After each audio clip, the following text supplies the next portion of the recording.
Good morning, guys. Today we are starting with a new topic, chemical kinetics. Chemical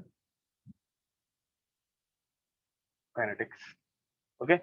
And in this topic, this is the first lecture, and in this topic we are going to see speed of a reaction. ठीक है. तो speed किसी reaction की कितनी fast होगी वो हम लोग इस टॉपिक में देखते हैं यूजुअली. एंड अब मुझे बताओ, अगर तुम लोगों को रेट या फिर स्पीड किसी रिएक्शन की कैलकुलेट करनी है तो कैसे करोगे? यूजुअली रेट कैसे हम लोग कैलकुलेट करते हैं? रेट कैसे कैलकुलेट करेंगे हम लोग? जेई में हर साल इसके ऊपर एक क्वेश्चन पूछा जाता ही है. ठीक है. तो how do we calculate rate? किसी भी चीज का रेट अगर मुझे कैलकुलेट करना है, ठीक है, फॉर एग्जाम्पल वेलोसिटी ले लो. ओके, कुछ लोग डायरेक्ट आंसर ही सेंड कर रहे हैं. Correct. Change in one thing with respect to what? With respect to time. ठीक है. अगर हम लोगों को रेट फाइंड आउट करना है तो हम लोग किसी एक स्पेसिफिक चीज का चेंज फाइंड आउट करते हैं with respect to time. With respect to time.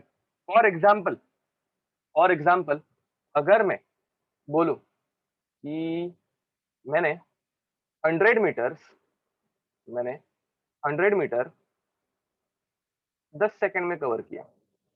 मैंने 100 मीटर 10 सेकंड में कवर किया. तो व्हाट वाज माय स्पीड? मेरी स्पीड कितनी थी? मेरी वेलोसिटी कितनी थी? तो कितनी रहने वाली है? तो what you will do? Distance covered, change in distance divided by change in time will give me 10 metre per second. Correct है. ठीक है. अब सिमिलरली देखो, तुम लोग हम रेट कैसे कैलकुलेट करते हैं वो हम लोग जरा देखने वाले हैं. रेट, पहले हम लोग केमिकल रेट्स देखने वाले थे, बट उसके पहले रेट ही कैसे कैलकुलेट करते हैं वो देख लेते हैं. तो रेट अगर कैलकुलेट करना है तो change in quantity, change in quantity divided by change in time. ठीक है. तो तुम लोगों को वेलोसिटी तो पता ही है. वेलोसिटी का वेलोसिटी की वैल्यू कैसे निकालते हैं? Change in distance divided by change in time. ठीक है. तो हम लोग क्या करते हैं? चेंज इन डिस्टेंस को dx से डिनोट करते हैं एंड चेंज इन टाइम को dt से रिप्रेजेंट किया जाता है. ये सबको पता होगा. ठीक है. अब मुझे बताओ, अगर मुझे एक्सलरेशन निकालना है, acceleration is the change in rate of velocity. Acceleration is what? Change in rate of velocity. तो वो कैसे निकालेंगे हम लोग? एक्सलरेशन एक्सलरेशन कैसे निकाला जाएगा? करेक्ट, dv अपॉन dt हम लोग निकालते हैं. तो acceleration is change in velocity with respect to time. ठीक है. एंड हम लोग v को कैसे लिख सकते हैं? तो v is nothing but d upon dt. And v को हम लोग लिखेंगे dx बाय dt. तो expression becomes d square x upon dt square. Okay. तो अगेन ये भी एक वेलोसिटी है. अब अगर मुझे बताओ अब अगर मुझे बताओ, मैं बोल रहा हूँ, ओके, मुझे बताओ, मैं बोल रहा हूँ कि what is the change in acceleration with respect to time? What is the change in acceleration with respect to time? तो हम लोग कैसे बोलेंगे change in acceleration with respect to time? उसे क्या बोलते हैं? किसी को आइडिया? हाँ, change in acceleration with respect to time को क्या बोलेंगे वो मैं पूछ रहा हूँ. हाँ, डी बाई डी टी, उसे हम लोग क्या बोलेंगे भाई? उसे हम लोग क्या बोलेंगे? Change in acceleration with respect to time को हम लोग क्या बोलते हैं? हाँ, वेरी नाइस अक्षय, करेक्ट बोल रहे हो. तो that is called as uh, देखो, समझ लो कि तुम लोगों की कार एकदम बहुत फास्ट स्पीड पे जा रही है एंड अचानक से मैंने ब्रेक मार दिया. तो तुम लोगों का एक्सप्लोरेशन डायरेक्ट जीरो की तरफ चला जाता है, मतलब बहुत कम हो जाता है. तो अचानक से हम लोग जब ब्रेक मारते हैं या फिर अचानक से हम लोग गाड़ी को एक्सलरेट करते हैं बहुत फास्ट, तो मुझे बताओ तुम लोगों को क्या मिलता है? तो उस फिनोमिनन को हम लोग बोलते हैं जर्क.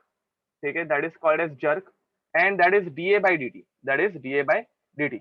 निहारिका करेक्ट आंसर था, जीत करेक्ट आंसर था. तो that is called as d a upon d T and which will become d square v upon d t square या फिर d cube x on d t cube. ठीक है. तो ये, हाँ, नहीं नहीं नहीं, ये हम लोग अभी के लिए साइड में रखेंगे अभी. ठीक है. तो अब ये हम लोगों को रेट निकालने के लिए यूज होता है, ठीक है। रेट के लिए हम लोग क्या करते हैं, change in a specific quantity, for example velocity is nothing but change in distance divided by change in time. अब acceleration is nothing but change in velocity divided by change in time. Jerk is nothing but change in acceleration with respect to time, या फिर change in the acceleration divided by change in time. अब हम लोगों को chemical reaction का rate निकालना है, ठीक है। अब अगर समझो मुझे रेट ऑफ केमिकल रिएक्शन निकालना है, रेट ऑफ रिएक्शन निकालना है, तो रिएक्शन में कौन से क्वांटिटी का हम लोग चेंज ले सकते हैं, रिएक्शन में हम लोग कौन से क्वांटिटी का चेंज ले सकते हैं। सबजन करेक्ट बोल रहे हो, मंदार करेक्ट है, प्रणय करेक्ट है। तो ऐसे टाइम पे हम लोग चेंज इन कॉन्सेंट्रेशन लेंगे, वेरी नाइस, ठीक है। तो अमाउंट मोल करेक्ट बोल रहे हो सबजन, but concentration is a standard word, ठीक है। तो yup I am saying acceleration, ठीक है। तो वो जस्ट मेरा प्रोनाउंसिएशन उसका वैसा ही है, I can't help it, sorry. But हाँ, तो रेट ऑफ रिएक्शन हम लोग कैसे लिखेंगे, तो change in concentration, change in concentration, change in concentration divided by change in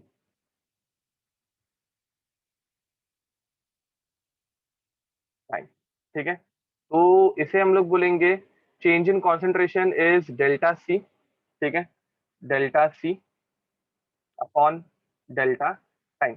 delta use करने का reason, delta stands for a large change. अगर मैं डीसी बाई डी टी बोल दूं, which is nothing but which can, ये दोनों same रह भी सकते हैं नहीं भी रह सकते हैं, तो हम लोग और लिख देते हैं which is nothing but d C by D t. This is for a small change, this is for a large change, ठीक है। तो कब कौन सा यूज करना है एंड ऑल वो भी हम लोग देख लेंगे। ओके, तो चलो, अब यहाँ तक आई गेस तुम लोगों को एक आइडिया आ गई होगी। मैं अभी तुम लोगों को एक सिनेरियो दे रहा हूँ, ठीक है। उसमें रिएक्शन का रेट तुम लोग मुझे कैलकुलेट करके दिखाओगे, ठीक है। तो मैं तुम लोगों को एक रिएक्शन दे रहा हूँ। In this reaction molecule A is converting into molecule B, ठीक है। when time is equals to zero, when time is equals to zero, A का कॉन्सेंट्रेशन समझ लो था 5 मोलर, ठीक है, एंड B का कॉन्सेंट्रेशन ऑब्वियसली जीरो रहने वाला है। when time became 10 seconds, A का कॉन्सेंट्रेशन बच गया 3 मोलर एंड B का कॉन्सेंट्रेशन, अगर A में से 2 मोलर कम हो गए, 2 मोल कम हो गए ना, तो B के कितने बनेंगे, तो B became 2 molar. Very nice, correct. ये अभी इतना सबको समझ में आता है ना। Now tell me what is the rate of reaction, what is the rate of reaction with respect to A and with respect to B, what is the rate of reaction with respect to A and with respect to B। चलो calculate करके देखते हैं। मैं मतलब ये this is our first question, तो मैं तुम लोगों को सॉल्व करके दिखाऊंगा, don't worry. Okay, Yash correct answer है, बहुत लोगों के आंसर आना स्टार्ट भी हो गए। सर वो ऊपर का तो फॉर्मूला अभिनव लिखने करेक्ट दो है, ना। श्रावणी करेक्ट आंसर है, Ajinkya correct, Pranay correct, Tohin correct, Manas correct, Prathamesh, Atharva, सबके आंसर्स करेक्ट आ रहे हैं। Okay, Mandar correct, correct correct correct everyone. Okay, एक ने बहुत अच्छा आंसर सेंड किया, प्रथमेश एब्सोल्युटली करेक्ट, बहुत अच्छा आंसर सेंड किया है, एग्जैक्ट आंसर है। तो ओके, तो चलो देखते हैं। अच्छा, और ऊपर का लिखना बाकी है क्या, लिख दो, ये कंप्लीट कर दो। ओके, तो एक ने ही विथ साइन आंसर सेंड किया, एक ने ही विथ साइन आंसर सेंड किया है।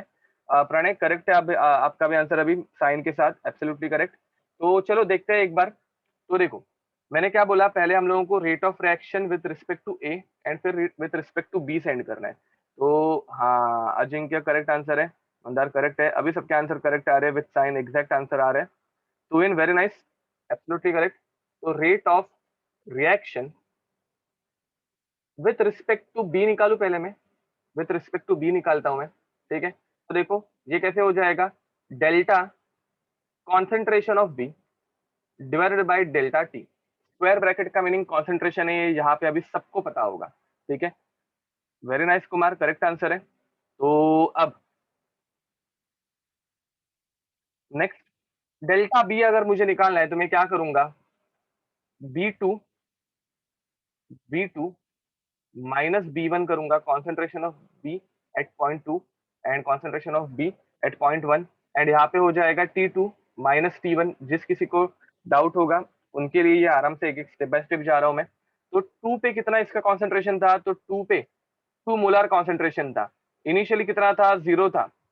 टाइम कितने थे, 10 सेकेंड्स थे। इनिशियली कितना था, 0 था। गाइस समझ में आ रहा है? तो 2/10 बचेगा, 2/10 is 0.2 molar per second. Unit तुम लोगों को आई गेस समझ में आ रहा ही होगा, ठीक है। सेकंड को सिर्फ ऐसे लिखेंगे तो भी चल जाएगा। तो 0.2 मोलार पर सेकेंड, इसमें किसी कुछ डाउट नहीं है ना। अब हम लोग निकालने वाले हैं rate of reaction with respect to A. Rate of reaction with respect to A. अब देखो ये कैसे होगा, ठीक है। अब देखो ये कैसे होगा, तो हम लोगों को क्या करना है, change in concentration of A with respect to change in concentration of T. Shravani correct answer है, ओके। अब यहाँ पे हम लोग क्या करेंगे, A2 माइनस A1, मतलब concentration of A at point 2 minus concentration of A at point 1 divided by T2 minus T1। अब ए का कॉन्सेंट्रेशन देखो पॉइंट 2 पे कितना था, 3 था, माइनस पॉइंट 1 पे कितना था, 5 था, पॉइंट 2 पॉइंट 1, ठीक है, एंड डिवाइडेड बाय 10। तो आंसर कितना होगा, 3 minus 5 will become minus 0.52 answer आएगा इसका। वेरी नाइस, ठीक है, मोलार पर सेकेंड।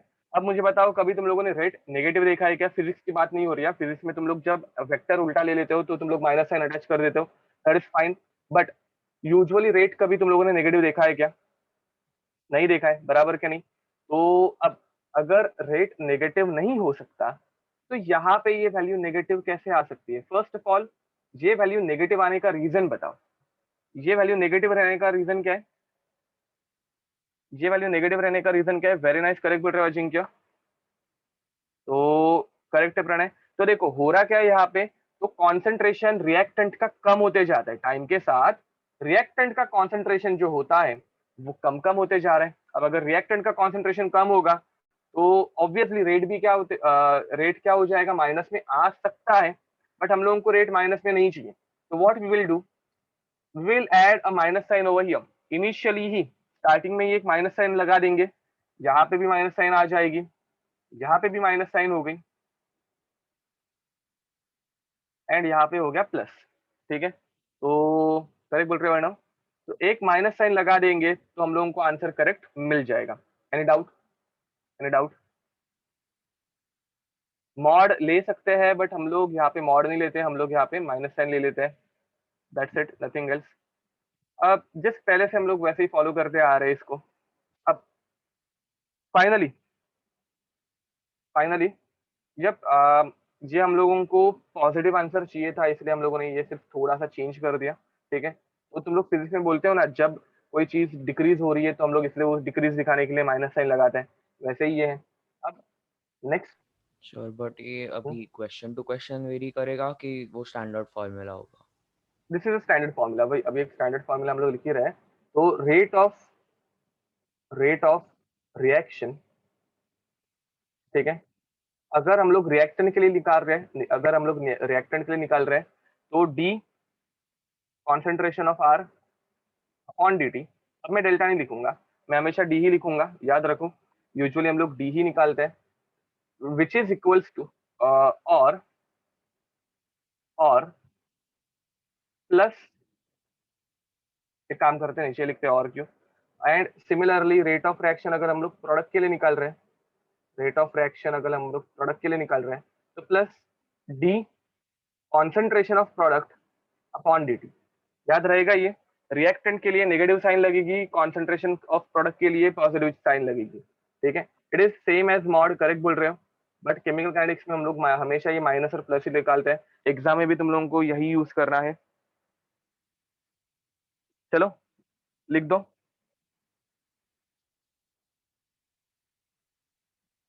यप, इस चैप्टर में हम लोग इक्विलिब्रियम के बारे में सोचने भी नहीं वाले हैं। इस चैप्टर में हर एक रिएक्शन 100% कंप्लीट होती है, 100%, ठीक है। तो चलो, यस अर्णव करेक्ट बोल रहे हो।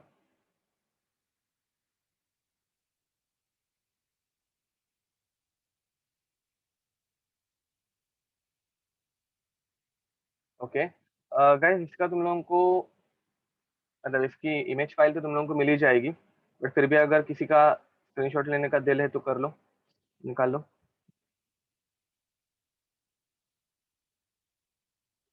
मानस, रिएक्टेंट के केस में आपको कभी भी पॉजिटिव आंसर नहीं मिलेगा, बिकॉज रिएक्टेंट का कॉन्सेंट्रेशन कम होते जा रहा है, तो वहां पे कभी भी आएगा ही नहीं। ये बोर्ड्स में भी है। हाँ, अभी हम लोग एंट्रेंस पॉइंट ऑफ व्यू पढ़ रहे हैं, बट ये पार्ट तो बोर्ड्स में भी है इसका। चलो एक बार रेट का यूनिट डिराइव कर लेते हैं। मैंने ऊपर लिख तो दिया था, बट फिर भी रेट का यूनिट अगर हम लोग नॉर्मली देख रहे हैं, ठीक है, अगर हम लोग नॉर्मली देख रहे हैं सोल्यूशन फॉर्म में, ठीक है, तो रिएक्शन अगर बैकवर्ड जा रहा होता तो प्रोडक्ट रिएक्टेंट बन जाता और रिएक्टेंट प्रोडक्ट बन जाता। That's it, nothing else. यहाँ पे हम लोग इक्विलिब्रियम के बारे में सोचेंगे भी नहीं। तो यूनिट अगर हम लोगों को पूछा तो एक्वियस सोल्यूशन में, इन एक्वियस सोल्यूशन, इन एक्वियस सोल्यूशन, अगर यहाँ पे हम लोग एक्वियस सोल्यूशन में देखेंगे तो रेट का फॉर्मूला क्या हम लोगों ने लिखा था? Rate is equals to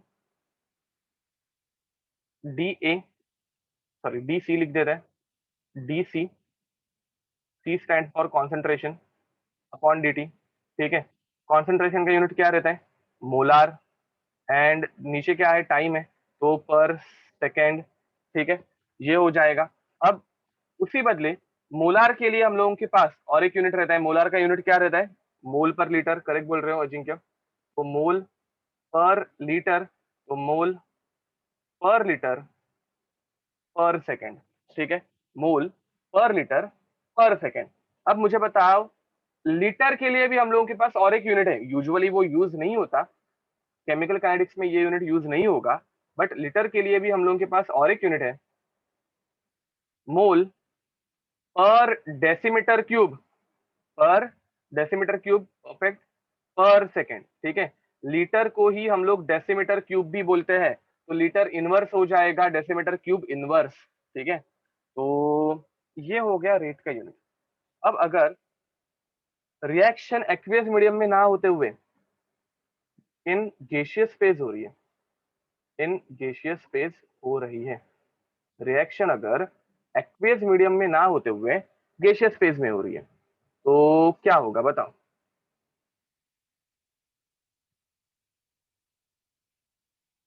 very nice.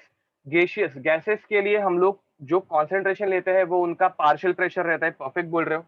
तो यहाँ पे क्या हो जाता है? Rate is nothing but, rate is nothing but D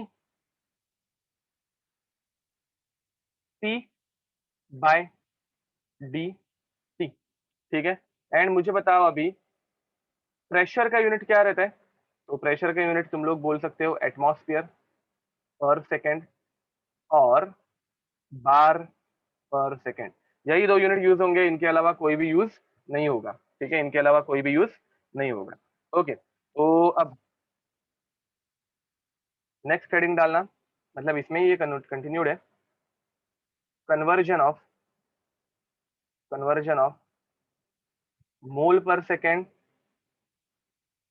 into atmosphere पर सेकेंड।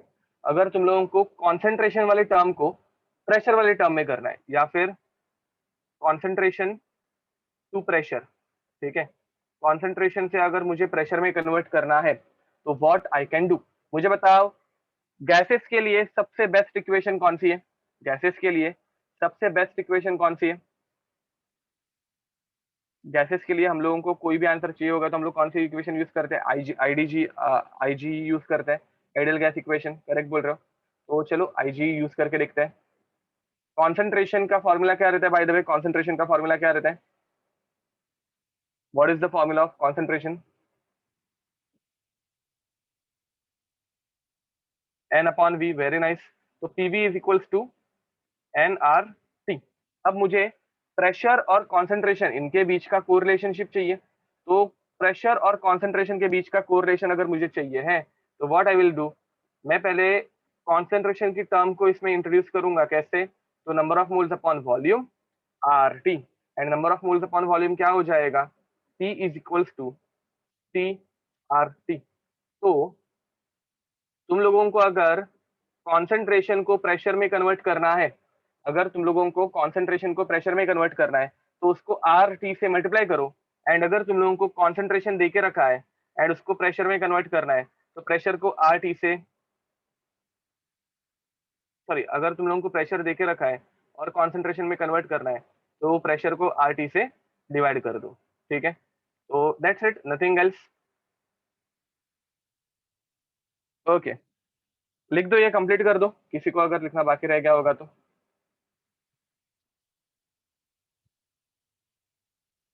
देखो ये चैप्टर बहुत बेसिक है, इसमें तुम लोगों को थोड़ा सा मैथ्स आना चाहिए, दैट्स इट, नथिंग एल्स। तो मैथमेटिक्स की वजह से नीट के स्टूडेंट्स को ये कभी कभार डिफिकल्ट जाता है, but rest this chapter is quite easy. Formulas थोड़े ज्यादा आते हैं, तो जितना हो सके उतने न्यूमेरिकल्स ट्राई करना है इसके लिए। इसमें फॉर्मूलाज थोड़े ज्यादा है, होमवर्क दूंगा वो टाइम पे करना। After this chapter will start with electrochemistry, guys one at a time, but one at a time.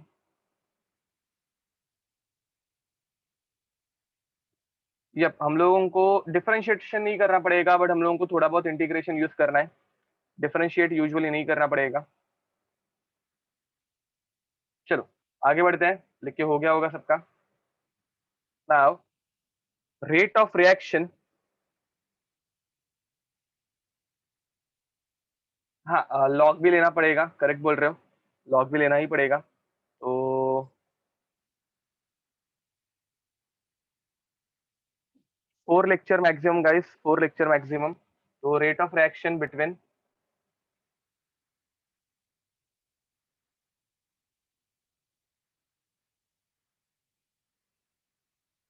Rate of reaction of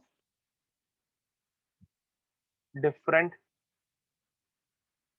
species in a reaction, ठीक है। तो देखो, अब अगर मैं तुम लोगों को कोई एक रिएक्शन दे रहा हूं, अगर मैं तुम लोगों को कोई एक रिएक्शन दे रहा हूं, for example habeas process, N2 plus 3H2 giving you 2NH3, ठीक है। अब ये गैसियस फेज में एंड ऑल वो सब भूल जाओ, अज्यूम करो कि हम लोग इनका कॉन्सेंट्रेशन ही काउंट करने वाले, प्रेशर नहीं, कॉन्सेंट्रेशन, ठीक है। तो कॉन्सेंट्रेशन के टर्म में क्या होगा, तो अगर मैं तुम लोगों को बोलूं rate with respect to N2, अभी मैं इसको ऐसे लिखूंगा, rate with respect to N2, क्योंकि उतना बड़ा कौन लिखते बैठेगा ना, तो rate with respect to N2 कैसे आएगा बताओ, rate with respect to N2 क्या आएगा, rate with respect to N2। तो देखो N2 रिएक्टेंट है या प्रोडक्ट है, N2, वेरी नाइस, करेक्ट बोल रहे हो। N2 रिएक्टेंट है या प्रोडक्ट है, इट इज अ रिएक्टेंट। तो फर्स्ट ऑफ ऑल यहाँ पे आएगा माइनस साइन, एंड उसके बाद वेरी नाइस, बहुत लोगों ने आंसर सेंड कर दिया है। ऋतुजा करेक्ट आंसर है, कार्तिक करेक्ट आंसर है। तो क्या हो जाएगा, D of concentration of N2, D of concentration of N2 divided by dt, that's it, ठीक है, D of concentration of N2 divided by dt। तो वैसे ही तुम लोगों को rate with respect to H2 निकालना है, एंड वैसे ही तुम लोगों को rate with respect to NH3 निकालना है। गाइस मुझे पता है अभी तुम लोगों के दिमाग में आ रहा होगा कि what about their stoichiometric coefficient, अभी के लिए स्टोइकियोमेट्रिक कोएफिशिएंट को इग्नोर कर दो, अभी के लिए स्टोइकियोमेट्रिक कोएफिशिएंट्स को इग्नोर कर दो एंड जस्ट आंसर निकालो, अभी के लिए स्टोइकियोमेट्रिक कोएफिशिएंट्स को इग्नोर करो एंड जस्ट आंसर निकालो। मानस करेक्ट आंसर है। नहीं अजिंक्य, हम लोग यहाँ पे ये लिक्विड फेज में ऐसे अज्यूम कर रहे हैं, समझ के चलो, आपको प्रेशर एंड ऑल सोचने की जरूरत ही नहीं है यहाँ पे। मानस करेक्ट है, ध्रुव करेक्ट है, Shravani correct, okay, Pranay correct है, दोनों आंसर्स। तो देखो, बाय द वे तुम लोग, प्रणय आपने साइन भूल गए हो आप, और मानस आपने प्रोडक्ट के लिए माइनस साइन अटैच किए।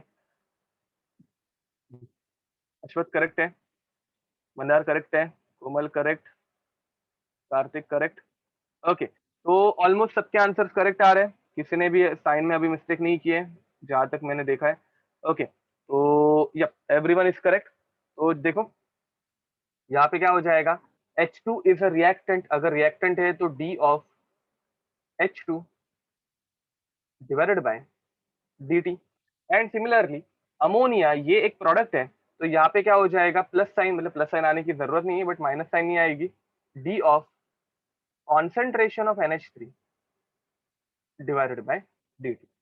बट याद रखो, ये सारी चीजें जो है वो उस एक सिंगल रिएक्टेंट के लिए या फिर उस सिंगल प्रोडक्ट के लिए है, ठीक है। तो इन्हीं को और एक अल्टरनेट नाम भी रह सकता है, इन्हीं एक्सप्रेशंस को और एक अल्टरनेट नाम भी रह सकता है। मुझे बताओ, नाइट्रोजन का हम लोग आ रहे हैं स्टोइकियोमेट्रिक कोएफिशिएंट्स के ऊपर, हम लोग आ रहे हैं, डोंट वरी। अब मुझे बताओ, नाइट्रोजन का कॉन्सेंट्रेशन बढ़ते जाएगा या कम होगा? तो डेफिनेटली वो कम होने वाला है। मतलब नाइट्रोजन का क्या हो रहा है? डिकम्पोजिशन हो रहा है। क्या हो रहा है? नाइट्रोजन का डिकम्पोजिशन हो रहा है। तो इसी को और एक वे में रिप्रेजेंट किया जा सकता है, rate of consumption, rate of consumption और डिकम्पोजिशन ऑफ नाइट्रोजन, ठीक है। इसी को, हाइड्रोजन को भी हम लोग कैसे लिखेंगे? रेट ऑफ कंजम्पशन और decomposition decomposition of hydrogen. Guys, तुम लोग जो बोल रहे हो, जो आंसर दे रहे हैं अश्वत एंड महक, ये वो रेट ऑफ रिएक्शन है, वो रेट ऑफ रिएक्शन है। This is rate of consumption और decomposition of nitrogen. And last one is rate of production, rate of production और फॉर्मेशन ऑफ अमोनिया, ठीक है।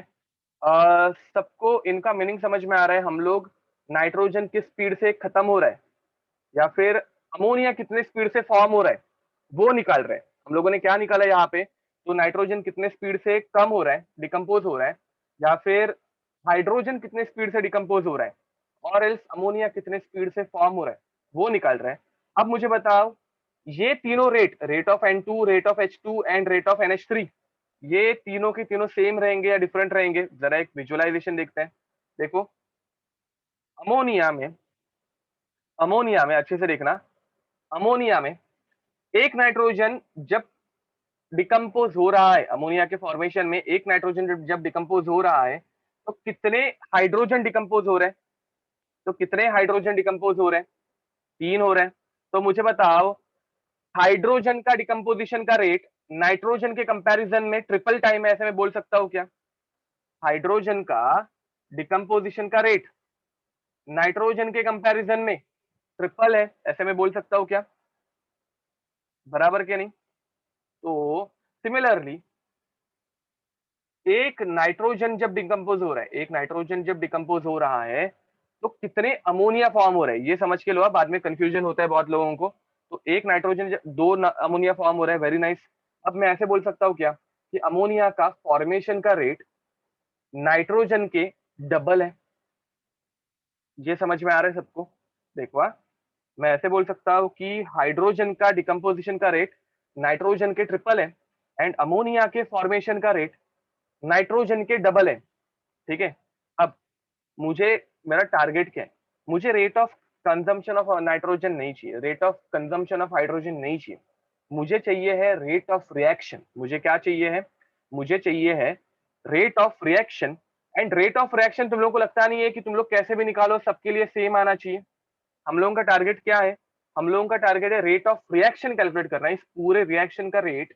एंड अगर तुम लोग किसी से भी यूज करो, वो सेम आए, तो वो रेट ऑफ रिएक्शन होगा। मैं क्या बोल रहा हूँ, समझ में आ रहा है? नाइट्रोजन को यूज किया डिफरेंट आया, हाइड्रोजन यूज किया डिफरेंट, अमोनिया यूज किया डिफरेंट, ये नहीं चलेगा। रेट ऑफ रिएक्शन कैसे भी कैलकुलेट करने दो, वो सेम ही आना चाहिए।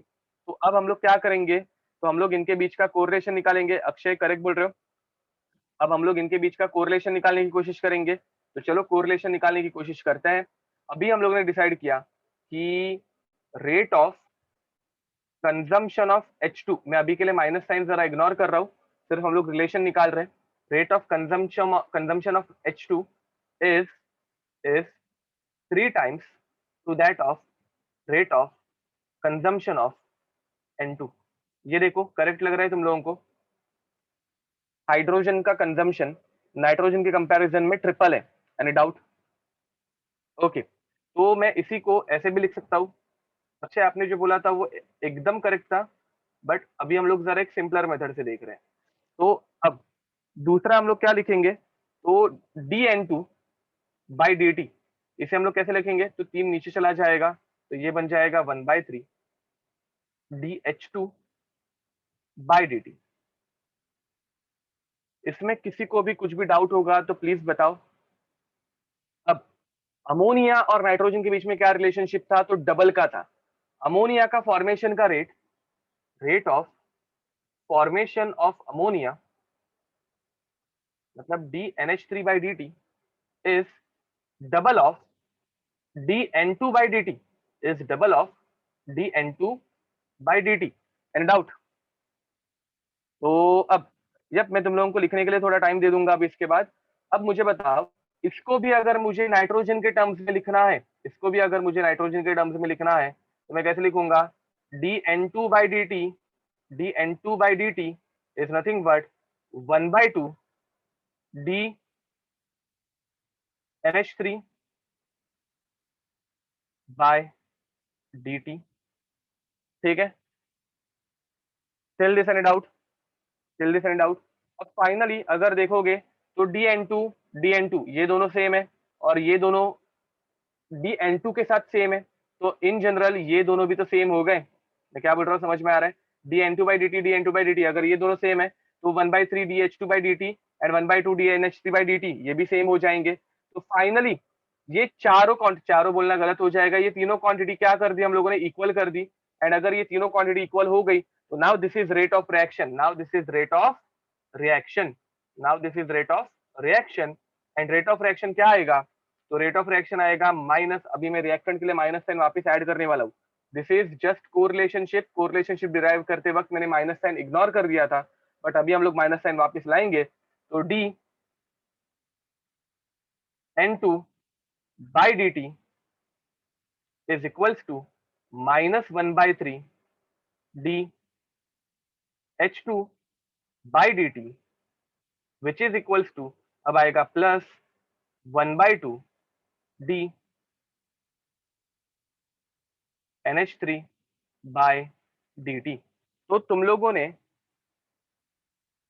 रिस्पेक्टिव एलिमेंट्स के या फिर रिस्पेक्टिव मॉलिक्यूल्स के रेट को किससे डिवाइड किया, मतलब रिएक्शन में जो एटम्स या फिर मॉलिक्यूल्स या फिर कंपाउंड जो कुछ भी फॉर्म हुए, उनको तुम लोगों ने किससे डिवाइड किया, उनके रेट को तुम लोगों ने किससे डिवाइड किया, देखो जरा, उनके स्टोइकियोमेट्रिक कोएफिशिएंट से। करेक्ट बोल रहे हो?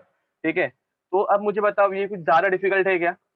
तुम लोगों को सिर्फ दो ही चीजें याद रखनी है एग्जाम में, वो कंफ्यूज करने के लिए तुम लोगों को दो ही चीजें पूछ सकता है ज्यादा करके। 90% of the time he will ask you rate of reaction.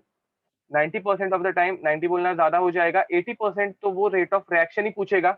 But कभी कभी 20% में वो पूछ लेता है rate of consumption, rate of decomposition, या फिर rate of reaction with respect to N2, ये ऐसे भी पूछ सकता है। तो तुम लोगों को सिंपली क्या याद रखना है, रेट ऑफ रिएक्शन पूछा तो स्टोइकियोमेट्रिक कोएफिशिएंट से डिवाइड करना है, but rate of consumption, decomposition पूछा तो स्टोइकियोमेट्रिक कोएफिशिएंट से डिवाइड नहीं करना है। ठीक है, तो यस साहिल, राहिली मला बसताना किसी का तो माइक ऑन हो गया है। ओके ना, यहाँ पे हम लोग इक्विलिब्रियम रिएक्शन की अभी तो बात नहीं करेंगे। इक्विलिब्रियम पे रेट निकालना is a little bit difficult, a little bit.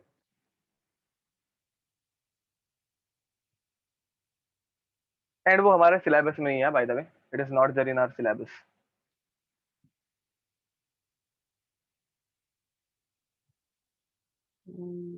अरे there is no need for sorry, it's fine. ठीक है, तो लिख के हो गया क्या?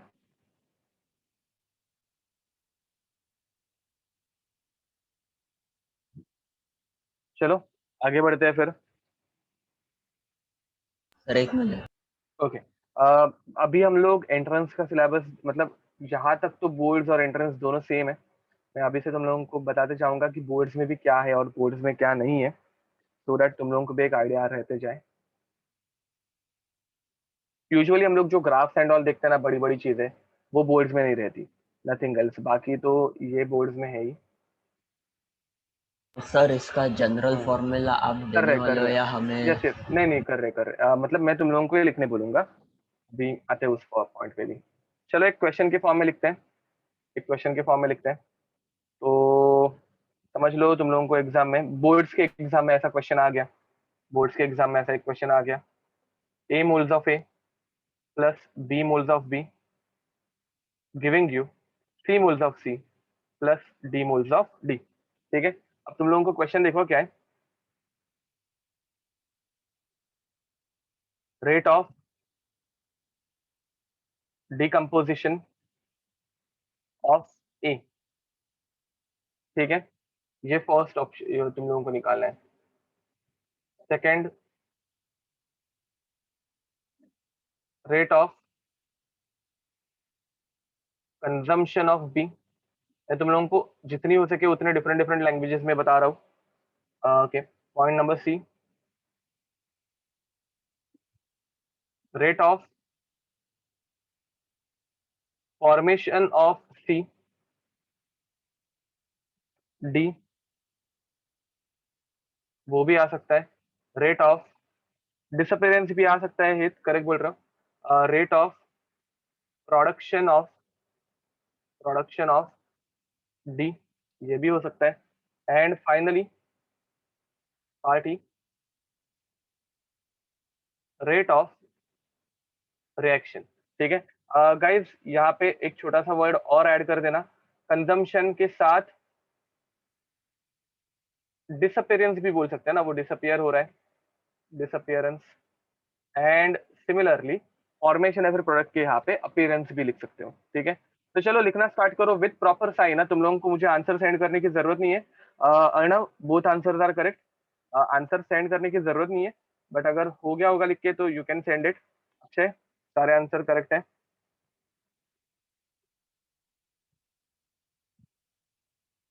Mandar, all answers are correct, very nice. Ayush, all answers are correct. Akshay correct answer है, नाइस। ओके, लिख लो गाइस, लिख लो।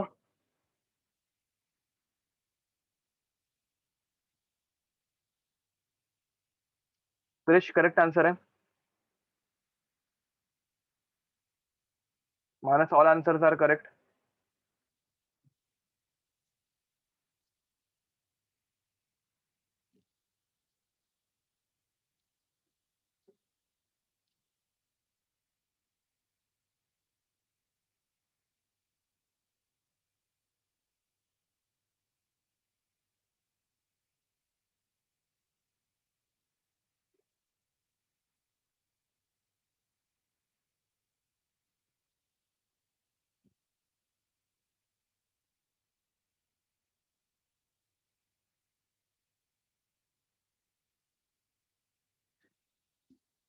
तुम्हें करेक्ट आंसर है। ओके, तो आई गेस सबका लिख के हो गया होगा।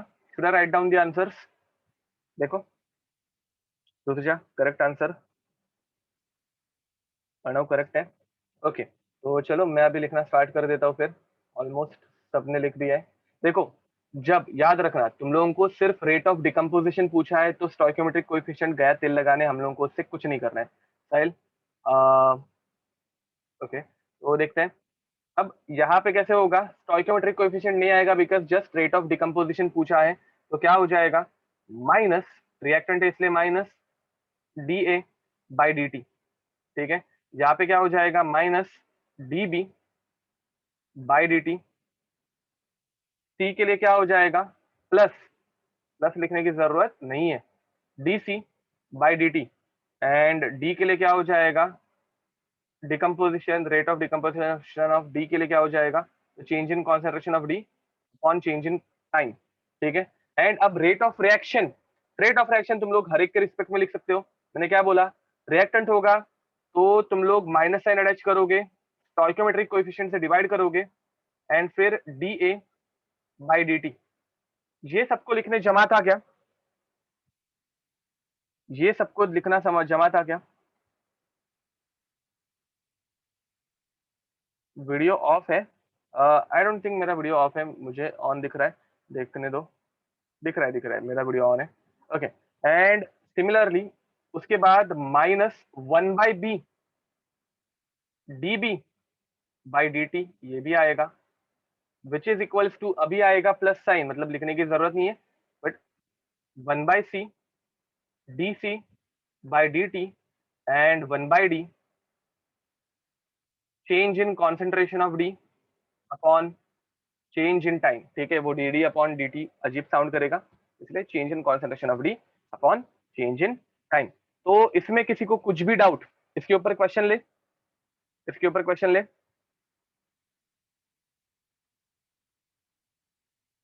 ओके, तो चलो इसके ऊपर क्वेश्चन लेते हैं। इसके ऊपर क्वेश्चन आते भी ऐसे टाइप के, तो I am giving you one question, I guess तुम लोग ये खुद सॉल्व कर सकते हो, अगर कुछ प्रॉब्लम आई तो मैं हेल्प करने के लिए हुई।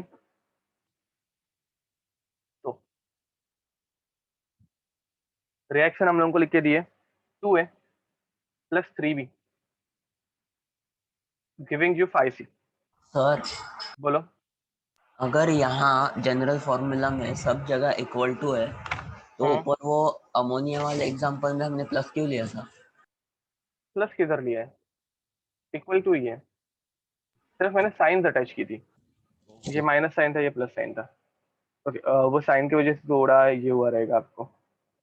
Sorry Sushant, I dent see your message. क्या आपने पूछा है, आपका मैसेज आएगा ऊपर चला गया, can you just copy it down again? आपका मैसेज, बहुत सारे मैसेजेस आए हैं।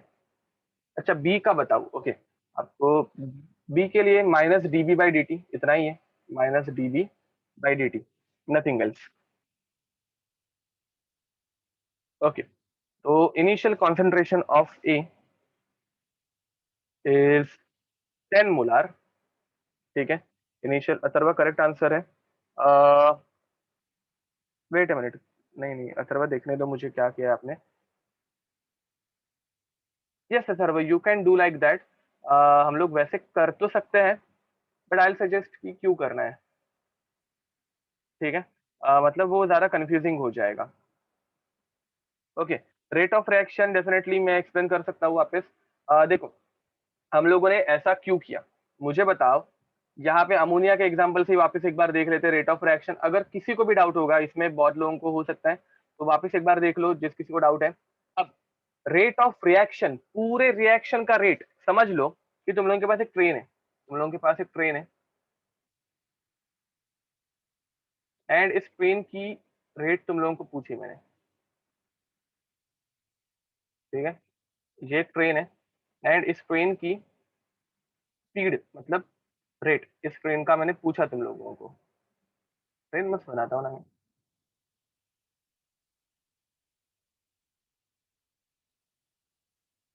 तो अब मुझे बताओ, अगर मैं तुम लोगों को बोलूं कि इस ट्रेन का रेट जो है वो 10 मीटर पर सेकेंड है, इसका जो है वो 5 है, और इसका जो है वो 3 है, तो तुम लोगों को सच लगेगा क्या? मतलब एक ट्रेन है और वो उसके अलग अलग डब्बे अलग अलग रेट से जा रहा है, ऐसा हो सकता है क्या? नहीं होगा, पॉसिबल ही नहीं है, बराबर। तो मुझे बताओ, अगर एक रिएक्शन है, अगर एक रिएक्शन है, उसके हर अलग अलग रिएक्टेंट अलग अलग रेट से जाएंगे, तुम लोगों को भरोसा होगा क्या? देखो ये सेम है, अगर एक ट्रेन के अलग अलग डब्बे अलग अलग रेट से आगे नहीं जा सकते, तो ऑब्वियसली वैसे ही एक पूरी रिएक्शन में अलग अलग रिएक्टेंट भी अलग अलग रेट के साथ नहीं जाने चाहिए, या फिर total rate of reaction same रहना चाहिए with respect to each reactant. समझ में आ रहा है मैं क्या बोल रहा हूँ? ठीक है, टोटल रेट ऑफ रिएक्टेंट, ये sorry total rate of reaction, ये हर एक रिएक्टेंट के कंपैरिजन में सेम ही रहना चाहिए, तब जाके वो एक कांस्टेंट रेट ऑफ रिएक्शन होगा।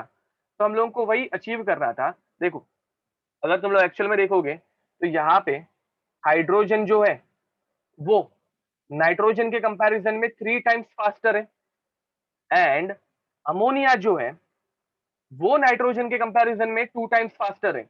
बट हम लोगों को रेट ऑफ रिएक्शन हर एक रिएक्टेंट के रिस्पेक्ट में कांस्टेंट चाहिए था, तो हम लोगों ने क्या किया, हाइड्रोजन 3 गुना फास्ट जा रहा है ना, एक काम करते हैं, अगर हाइड्रोजन 3 गुना फास्ट जा रहा है तो उसको 3 से डिवाइड कर दो।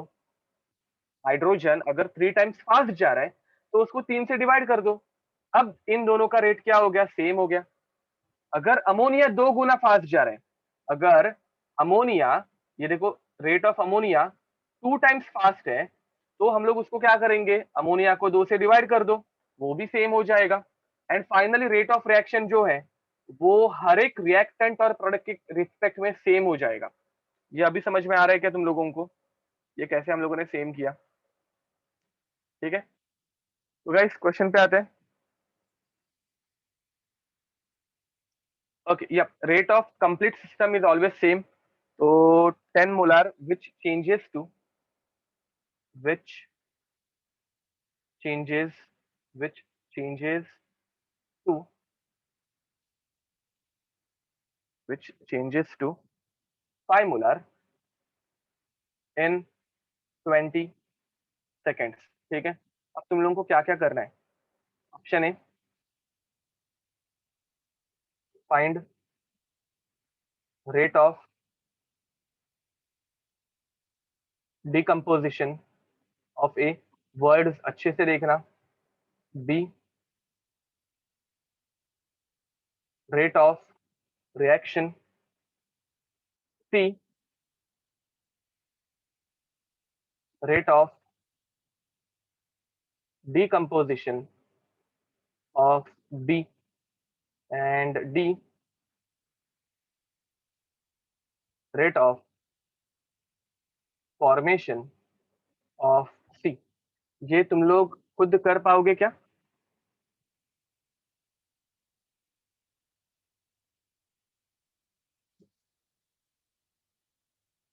सर्वेश, आप किसी भी मैनर में इनको इक्वलाइज कर सकते हो, उसमें कोई प्रॉब्लम नहीं है।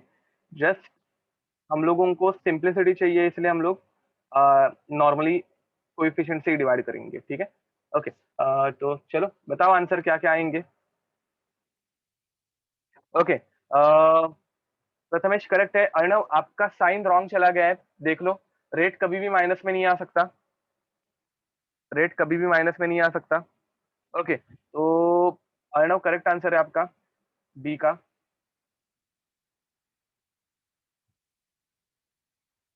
Rutuja correct, A and B both. Solve करो गाइस, पूरा आंसर क्वेश्चन सॉल्व करो, फिर हम लोग देखेंगे आंसर्स। ध्रुव करेक्ट आंसर है। इफ पॉसिबल जस्ट नंबर्स, मतलब ऑप्शन कौन से पार्ट का आंसर सेंड कर रहे हैं वो भी बता देना। Okay, Arnav, now your answer is correct. Pranay correct answer है। गाइस तुम लोगों को वैल्यूज पुट करनी है फॉर्मूला में। रावणी करेक्ट है, कुछ लोग सिर्फ फॉर्मूला सेंड कर रहे हैं। अभी ये क्वेश्चन है जिसमें तुम लोगों को वैल्यूज पुट करनी है।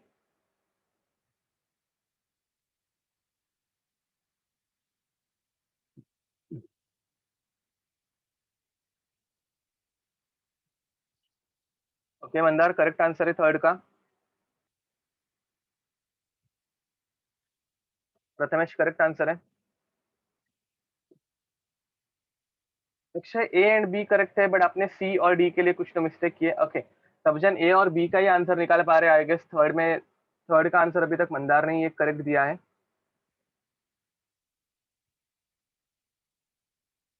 ओके, वैसे all answers are correct, good. Pranay, B का आंसर करेक्ट है। Yash, all answers are correct. सिर्फ आपने ऑप्शन सी के लिए माइनस साइन अटैच कर दिया है गलती से, वो रेक्टिफाई कर दो। Okay, Vrishti, all answers are correct if I am not wrong. Okay, चलो सॉल्व करना स्टार्ट करें क्या, क्योंकि तुम लोग अभी फ्रैक्शन। एक मिनट दो बस। ओके, ओके, क्योंकि मैं खुद कंफ्यूज हो जाऊंगा अभी थोड़ी देर के बाद। ओके, अक्षय करेक्ट आंसर है, एंड ऋतुजा करेक्ट आंसर है। कुछ लोग फ्रैक्शन में आंसर सेंड कर रहे हैं, कुछ लोग आंसर डिवाइड करके भेज रहे हैं, तो इनकरेक्ट आंसर है। ओके, ऑलमोस्ट बहुत लोगों के आंसर आ गए। जिनका नहीं आंसर आया है, डोंट वरी, मैं सॉल्व करके दिखाने ही वाला हूँ। मंदार करेक्ट आंसर है।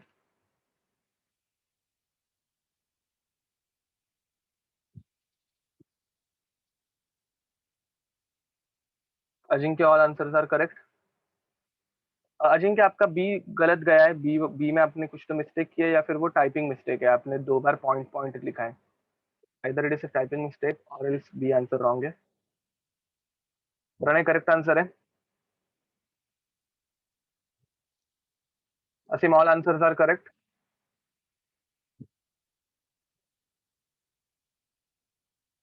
चलो देखते हैं.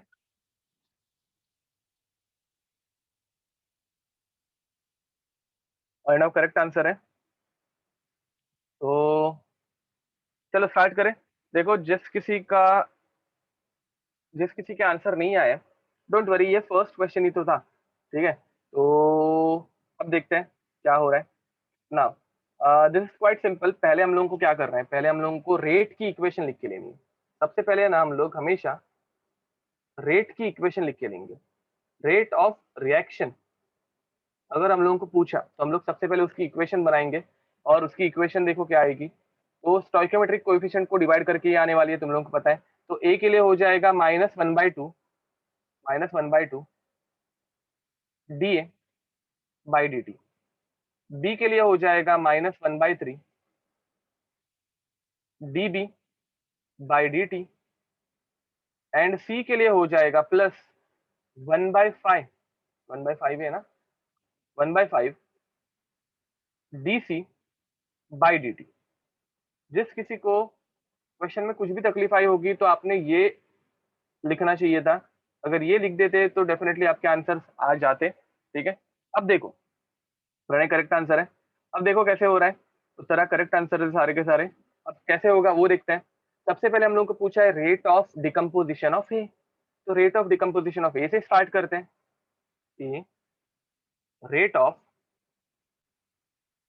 डिकम्पोजिशन, बस हो गया डीकम ऑफ ए.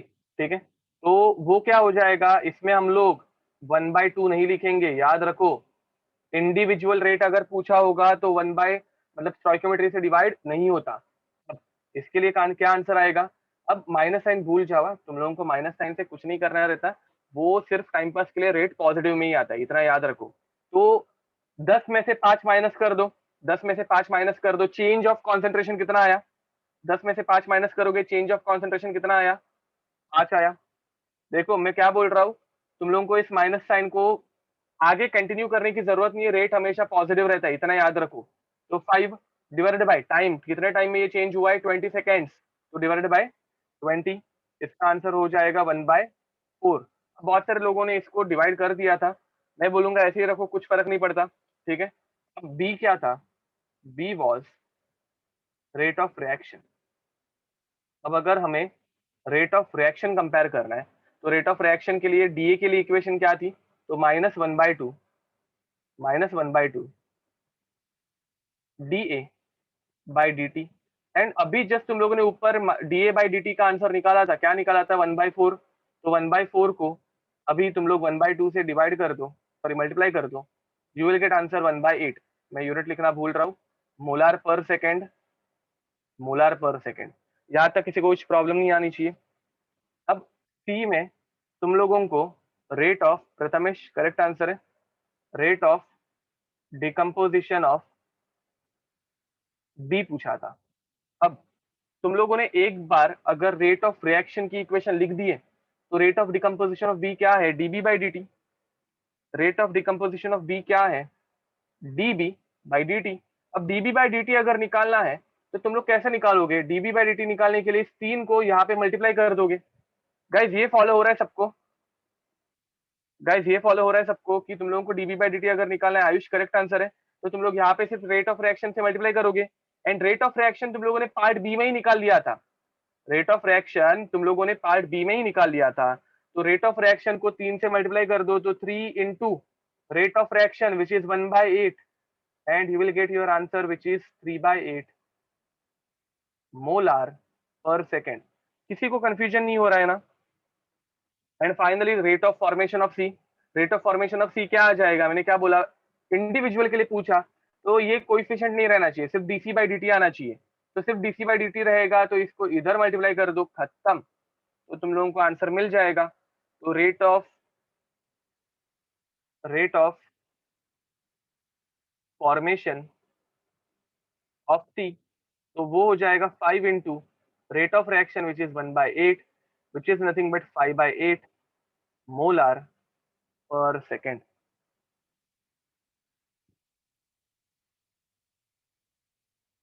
ओके, तो देखो, जिस किसी को डाउट होगा वापस एक बार देखते हैं rate of decomposition of B से। ठीक है, पहली बात, rate of decomposition of B क्या रहता है? Rate of decomposition of B रहता है minus D B by D T.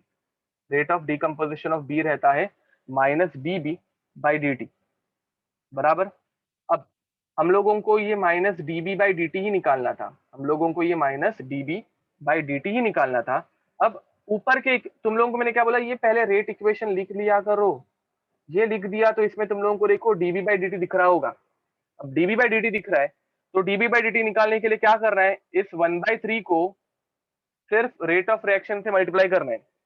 Guys किसी को भी इसमें डाउट होगा तो प्लीज एक बार वापस पूछ लो, मैं वापस एक्सप्लेन कर दूंगा।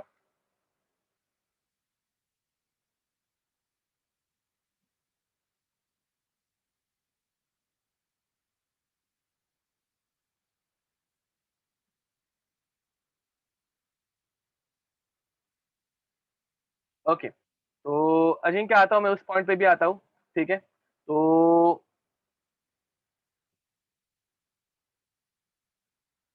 हाँ, ये मेथड, इस मेथड से हम लोग सारे क्वेश्चंस का आंसर निकाल सकते हैं। तो ये 3 से मल्टीप्लाई हो रहा है, वो समझ में आ रहा है ना? हम लोग सिर्फ रेट ऑफ रिएक्शन को, रेट ऑफ रिएक्शन हम लोग ने क्या निकाला था, 1/8। मैं इधर लिख देता हूँ, 3 into rate of reaction, and इसका आंसर हो जाएगा 3/8। ठीक है, किसी को doubt? Option D, rate of formation of D, formation of C, which is nothing but minus, sorry minus नहीं आएगा, plus D C by D T. तो D C by D T, तो हम लोगों को D C by D T निकालना है, तो क्या करेंगे, इस 5 को रेट ऑफ रिएक्शन से मल्टीप्लाई करेंगे। तो 5 into rate of reaction, 5 into rate of reaction, and rate of reaction क्या आएगा, तो 5/8 आएगा। ठीक है, यूनिट क्या रहेगा, molar per second, molar per second. ठीक है, तो मंदर वैसे भी चलेगा, फर्स्ट और सेकंड को भी आप इक्वेट कर सकते हो। ओके, अब कुछ लोगों को रेट ऑफ रिएक्शन में डाउट है आई गेस। तो देखो, रेट ऑफ रिएक्शन के लिए हर एक की वैल्यू सेम रहनी चाहिए। रेट ऑफ रिएक्शन के लिए हर एक की वैल्यू क्या रहनी चाहिए, तो सेम रहनी चाहिए। मतलब डीए बाई डी टी की value, dB by D T की वैल्यू और डीसी बाई डी टी की वैल्यू अगर डिफरेंट है तो वो सेम आनी चाहिए। तो देखो, डीए बाई डी टी को हम लोगों ने 1/2 से मल्टीप्लाई किया था, डीए बाई डी टी क्या आया था, 1/4, तो ये हो जाएगा 1/8। डीबी बाई डी टी की वैल्यू क्या आई थी हम लोगों को, वो आई थी 3/8। तो 3/8 को 1/3 से अगर डिवाइड करोगे तो again answer will come as 1/8। And d C by D T की वैल्यू आई थी 5/8, तो 5/8 को 5 से अगर डिवाइड करोगे तो वापस तुम लोगों का आंसर आएगा 1/8। And hence rate of reaction हर एक के रिस्पेक्ट में तुम लोगों को हमेशा 1/8 ही आएगा। रेट ऑफ रिएक्शन हर एक के रिस्पेक्ट में तुम लोगों को हमेशा 1/8 ही आएगा। ठीक है, तो वो हमेशा सेम रहना चाहिए, पूरे रिएक्शन का रेट हमेशा सेम ही रहना चाहिए। ठीक है, तो टिल दिस एनी डाउट? ऐसे टाइप का और एक क्वेश्चन करना है किसी को? ऐसे टाइप का और एक क्वेश्चन करना है क्या? चलो ले लेते हैं।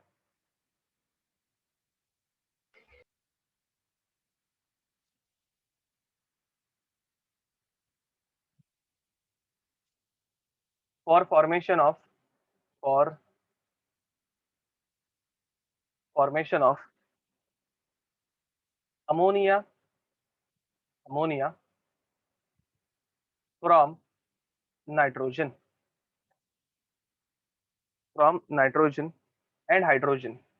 And hydrogen, rate of consumption of rate of consumption of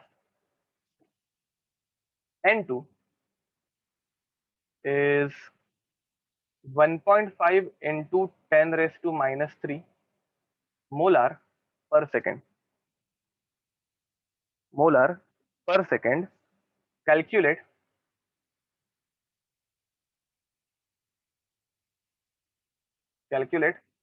number 1,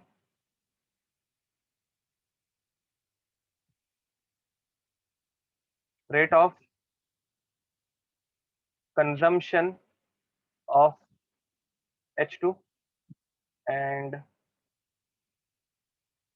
rate of reaction. ठीक है, चलो करो ये कैलकुलेट करो.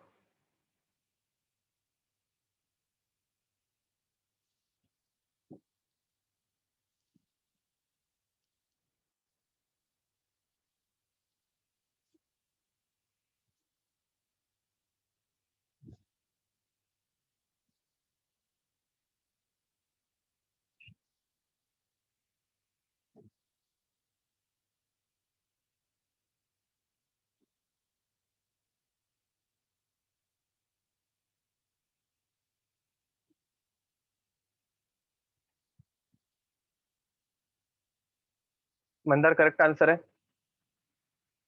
मंदर आप करेक्ट आंसर है. ऋषि करेक्ट आंसर है.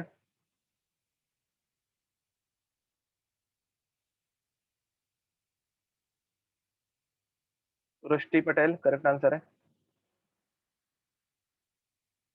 अजिंक्य करेक्ट.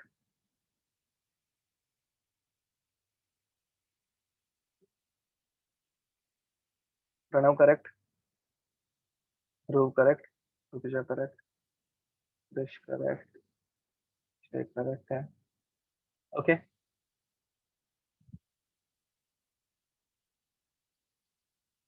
करेक्ट आंसर है यश. यस अजिंक्य.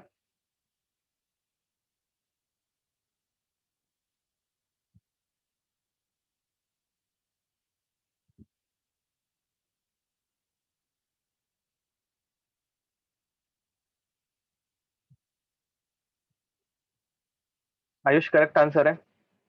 सुजल करेक्ट. साहिल करेक्ट है. कृष करेक्ट आंसर है. मीत करेक्ट. ओके, तो चलो बहुत लोगों ने आंसर दे दिया है, तो सॉल्व कर लेते हैं इसको. Now next.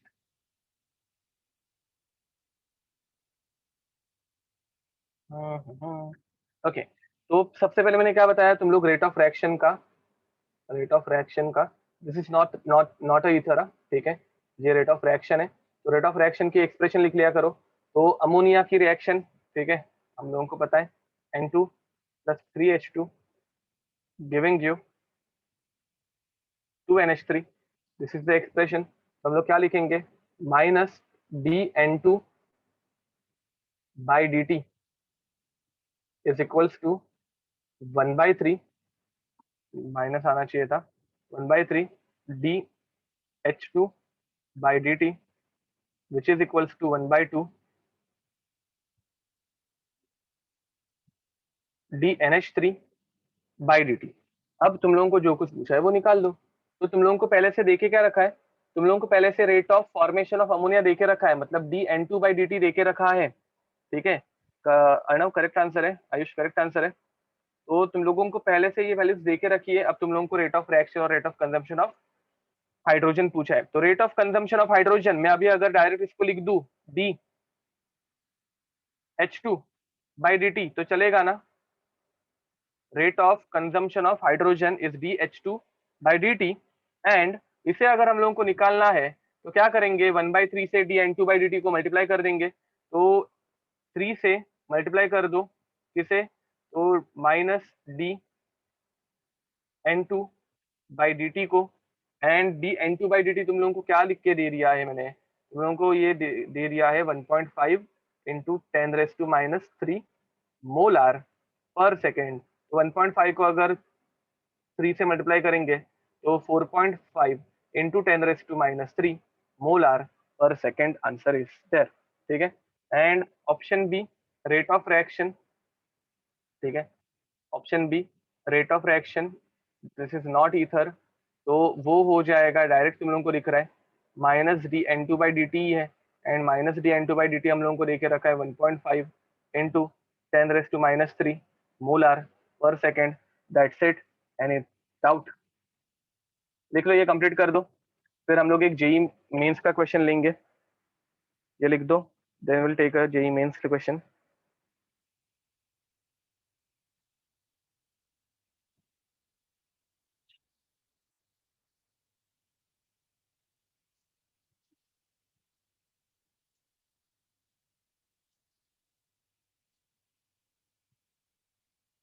करेक्ट बोल रहे हो वैणव?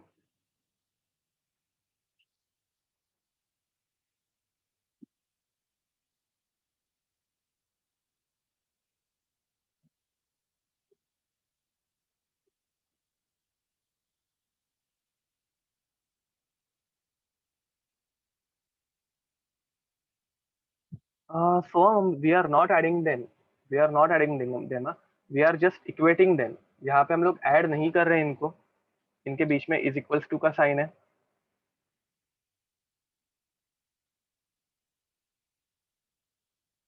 यप. मैं बहुत सी बार जेई मेंस के भी क्वेश्चंस में थोड़ा बहुत चेंज कर लेता हूँ अगर मुझे लगे कि क्वेश्चन में कैलकुलेशन डिफिकल्ट होंगे तो. बट यूजुअली याद रखो जेई में भी 70% क्वेश्चन तो ऐसे ही रहने वाले हैं तुम लोगों के, 70 to 80%, जिसमें तुम लोगों के कैलकुलेशन इजी ही रहते हैं. अब ये जो है वो डिट्टो क्वेश्चन है, इसमें मैंने कुछ भी चेंजेस नहीं किया है. ठीक है, वैल्यूज जो सर थी वही है. बोलो. हाँ, मुझे डाउट अजिंक्य है योर डाउट. हाँ. सर, ऊपर सोल्यूशन है please। कौन सा क्वेश्चन? यही. इसके पहले का सर। हाँ.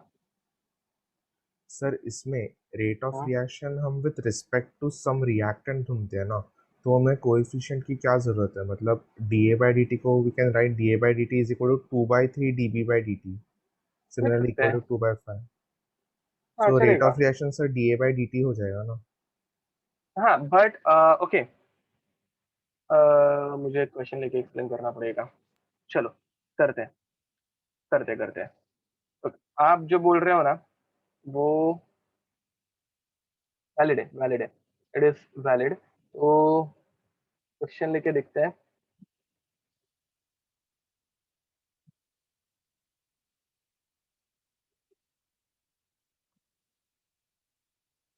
Write down rate of reaction for following. ठीक है, यूज अबव डेटा. ऊपर के क्वेश्चन का डेटा यूज करना. ठीक है, ये सबके लिए है, मतलब डाउट के फॉर्म में एक अच्छा तुम लोगों को, मतलब एक अच्छी चीज पता चलेगी. ठीक है, तो चलो देख लो. 1/3 N2 plus H2 giving you 2/3 NH3. आपने यही बोला था ना, आपको यही करना था आई गेस. हाँ, आपको यही करना था. करो आंसर में. एक मिनट, आपको क्या करना था? तो DN2/dt 2/3 एंड ये 3/2 आना चाहिए था. आपने ये क्या बोला था? आपको ये नहीं, इधर नहीं. अच्छा, ये ऊपर वाले एक्सप्रेशन के लिए आपने बोला था ना. ठीक है, मैंने यहाँ पे थोड़ा सा चेंजेस कर दिए. आपके क्वेश्चन का डाउट आपको पता चल जाएगा. लिख दो, इसका आंसर निकालो.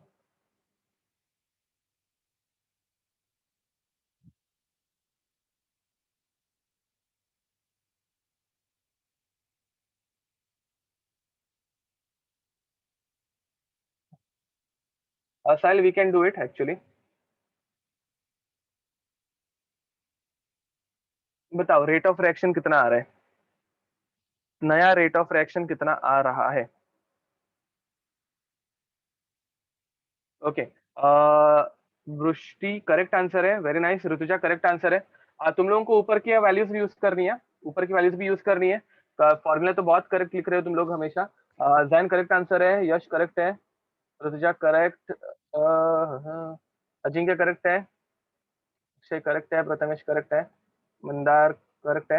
ओके, तो अजिंक्य, इन कंक्लूजन बहुत सारे लोगों ने तो आंसर दे दिया है. In conclusion what you are doing, आप अगर यहाँ पे ये चेंज कर रहे हो ना, मतलब आप जो बोल रहे थे कि सर इधर 2 से इधर मल्टीप्लाई कर दो. ठीक है, अगर आप 2 से मल्टीप्लाई कर रहे हो तो इन जनरल आपने एक्सप्रेशन ही चेंज कर दी.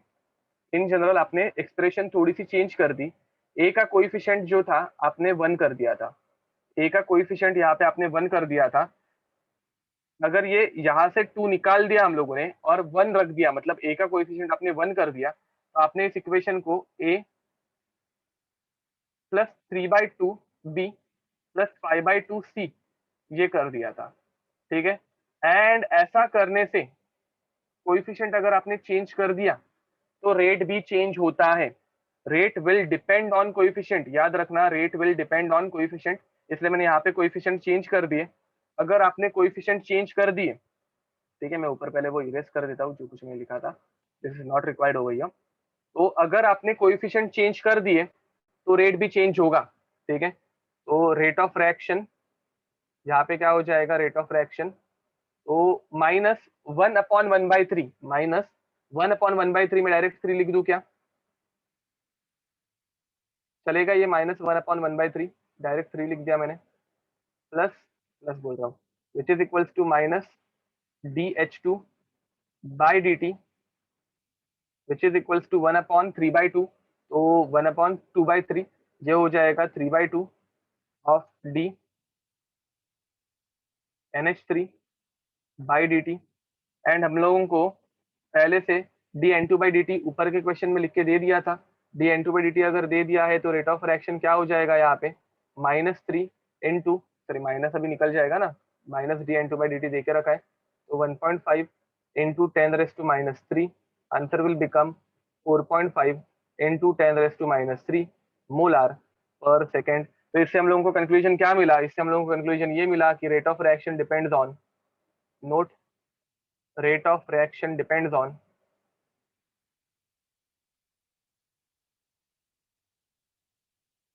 stoichiometric coefficient, stoichiometric coefficient, ठीक है। Any doubt?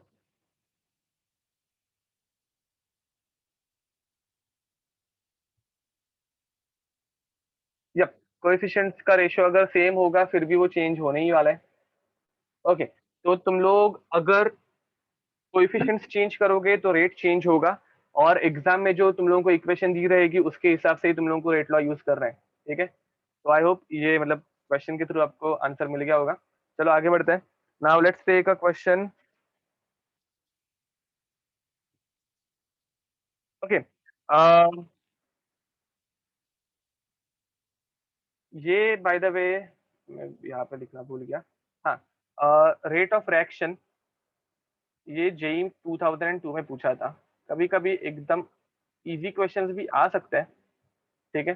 जेई 2002 में सिर्फ अमोनिया का रेट लॉ लिखने के लिए पूछा था, एनयू। तो चलो एक क्वेश्चन ले लेते हैं, ये 2004 का क्वेश्चन है, तो इजी क्वेश्चंस के साथ डिफिकल्ट क्वेश्चंस भी आ सकते हैं, इतना याद रखो। This is not that difficult, और हाँ ये एक इंपॉर्टेंट टाइप हो जाती है, this is a important type, ये 2004 में पूछा था, जी 2004, N2 plus 3H2 giving you 2NH3।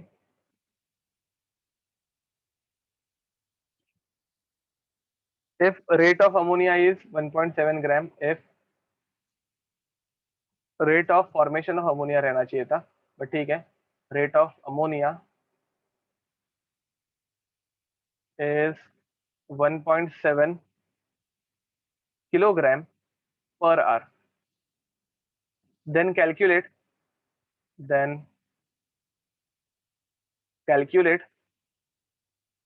rate of hydrogen in gram per minute. याद रखो, रेट ऑफ रिएक्शन जब तक नहीं आता कोएफिशिएंट से डिवाइड नहीं करोगे, ठीक है। तो ये ट्राई करना है या सॉल्व करना, मैं स्टार्ट करूं। यहाँ पे तुम लोगों को सिर्फ यूनिट कन्वर्जन लिखना है और कुछ नहीं।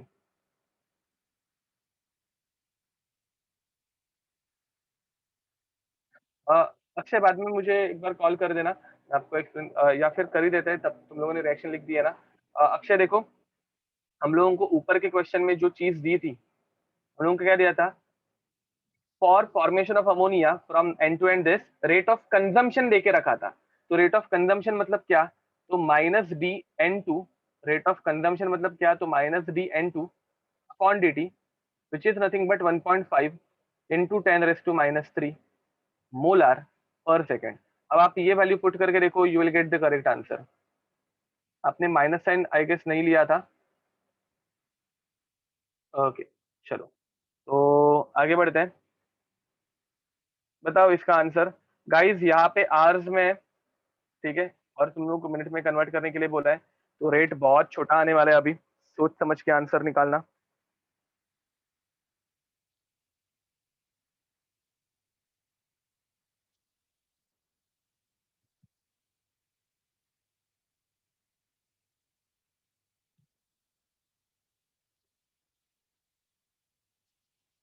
सब लोग अंधाधुंध फॉर्मूला यूज कर रहे हो, इतना याद रखो।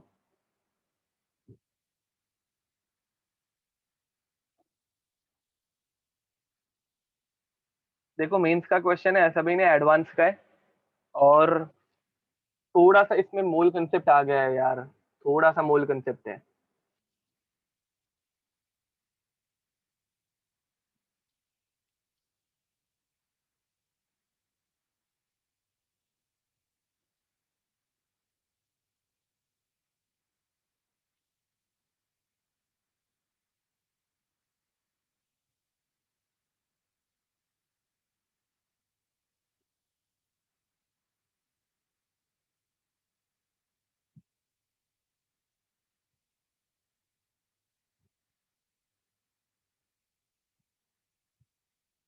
Rutuja your answer is quite close, आपने कुछ छोटा मोटा मिस्टेक किया है आई गेस।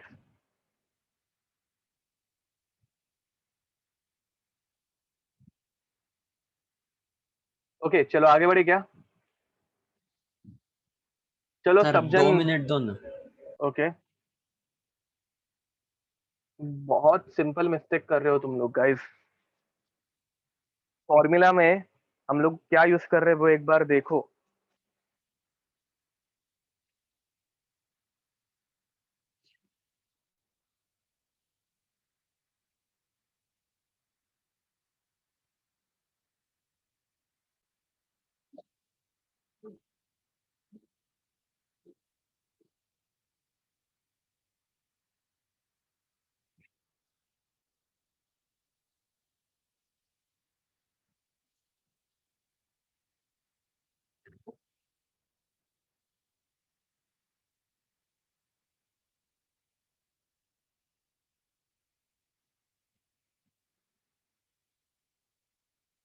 इस वीक में बैट और डैट दोनों केमिकल काइनेटिक्स पे ही होने वाली है, ठीक है।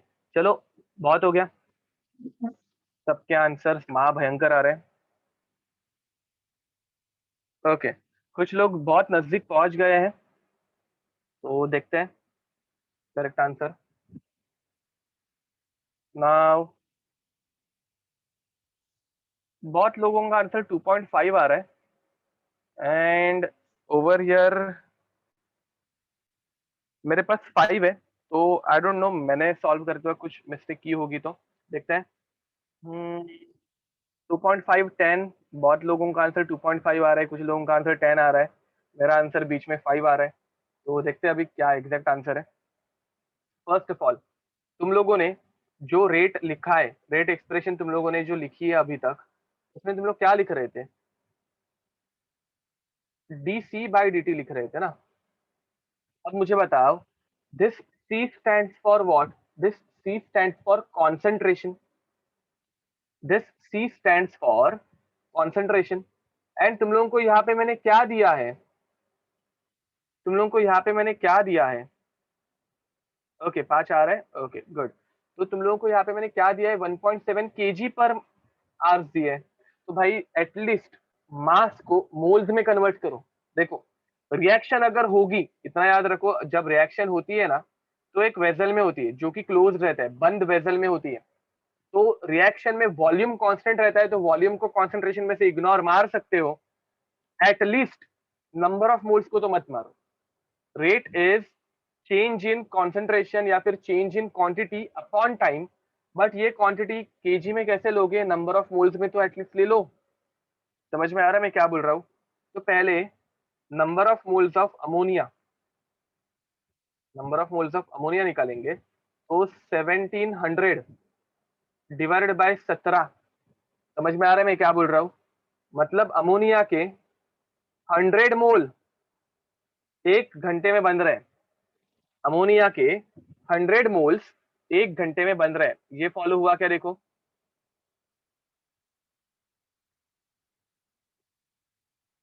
ये फॉलो हुआ, ठीक है। ओके अब नेक्स्ट, अच्छा हाँ, जो जो तुम लोग 2.5 आंसर देने वाले हो ना, किसने बताया? ये प्रणव, प्रणव बोल रहा है और करेक्ट है। 2.5 आंसर देने वाले तुम लोग मोल पर मिनट बोल रहे हो, बट मैंने ग्राम पर मिनट पूछा है, ठीक है? ओके, करेक्ट बोल रहे हो प्रणव। अब 17 से डिवाइड क्यों किया? अरे बाप रे, तो देखो नंबर ऑफ मोल्स का फॉर्मूला क्या रहता है? नंबर ऑफ मोल्स का फॉर्मूला क्या रहता है? Mass upon molar mass. मास कितना दिया है? 1.7 kg, तो ये हो जाएगा 1700 divided by molar mass of ammonia. तो नाइट्रोजन 14, हाइड्रोजन 3, 17 से डिवाइड करेंगे तो आ जाएगा 100 मोल पर आर।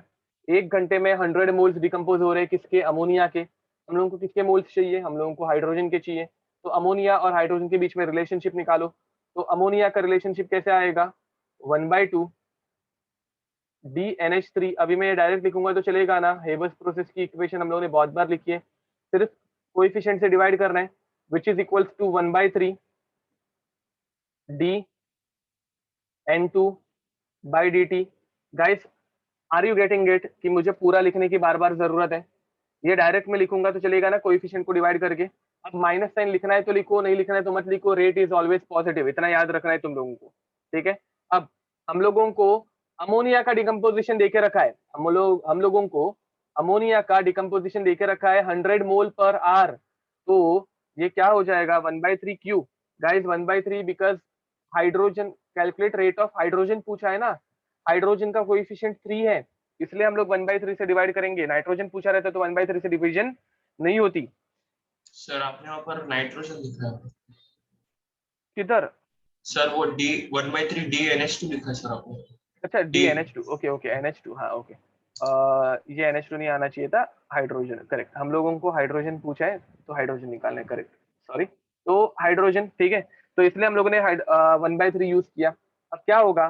तो 1/2 फॉर्मेशन ऑफ अमोनिया देके रखा है, तो अमोनिया का फॉर्मेशन हो जाएगा 1/2 100 kg, सॉरी 100 मोल पर R, which is nothing but minus 1/3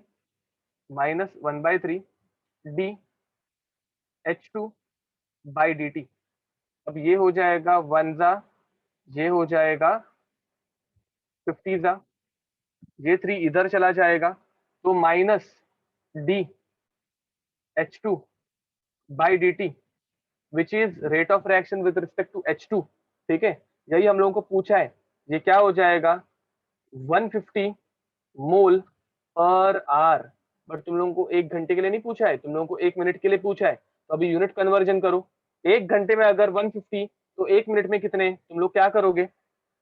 1 minute में कितना होगा? तो तुम लोग करोगे 60 से डिवाइड, वेरी नाइस। तो 150 डिवाइडेड बाई 60, ये चला गया, आंसर आएगा 5/2, विच इज नथिंग बट 2.5 मोल पर मिनट। देखो आर्स को मिनट में कन्वर्ट करना सबको आता है, ठीक है? अब ये मोल में आ गया। तुम लोगों ने जो 2.5 भेजने वाले जो लोग थे, तुम लोगों ने मुझे आंसर मोल्स में भेजा था, but I am asking in grams. अब नंबर ऑफ मोल्स को ग्राम्स में कन्वर्ट करना है सिर्फ। तो नंबर ऑफ मोल्स को ग्राम्स में अगर कन्वर्ट करना है तो हम लोग क्या करेंगे? नंबर ऑफ मोल्स को अगर ग्राम्स में कन्वर्ट करना है तो mass is nothing but number of moles into molar mass. तो हम लोगों को सिर्फ 2.5 को मोलार मास से हाइड्रोजन के मल्टीप्लाई करना है, तो हाइड्रोजन का मोलार मास रहेगा 2, और ये हो जाएगा gram per minute, and answer is 5 gram per minute. Any doubt guys? Any doubt? हाँ, और ऑप्शंस में तो 2.5 डेफिनेटली रहने ही वाला है, ठीक है? अभी मुझे इसके ऑप्शंस याद नहीं है, बट ऑप्शंस में 2.5 तो डेफिनेटली होगा, ठीक है? मैं तुम लोगों को क्वेश्चंस दूंगा और आई विल मेक श्योर कि उसमें ऐसा टाइप का एक आधा क्वेश्चन रहे, ठीक है?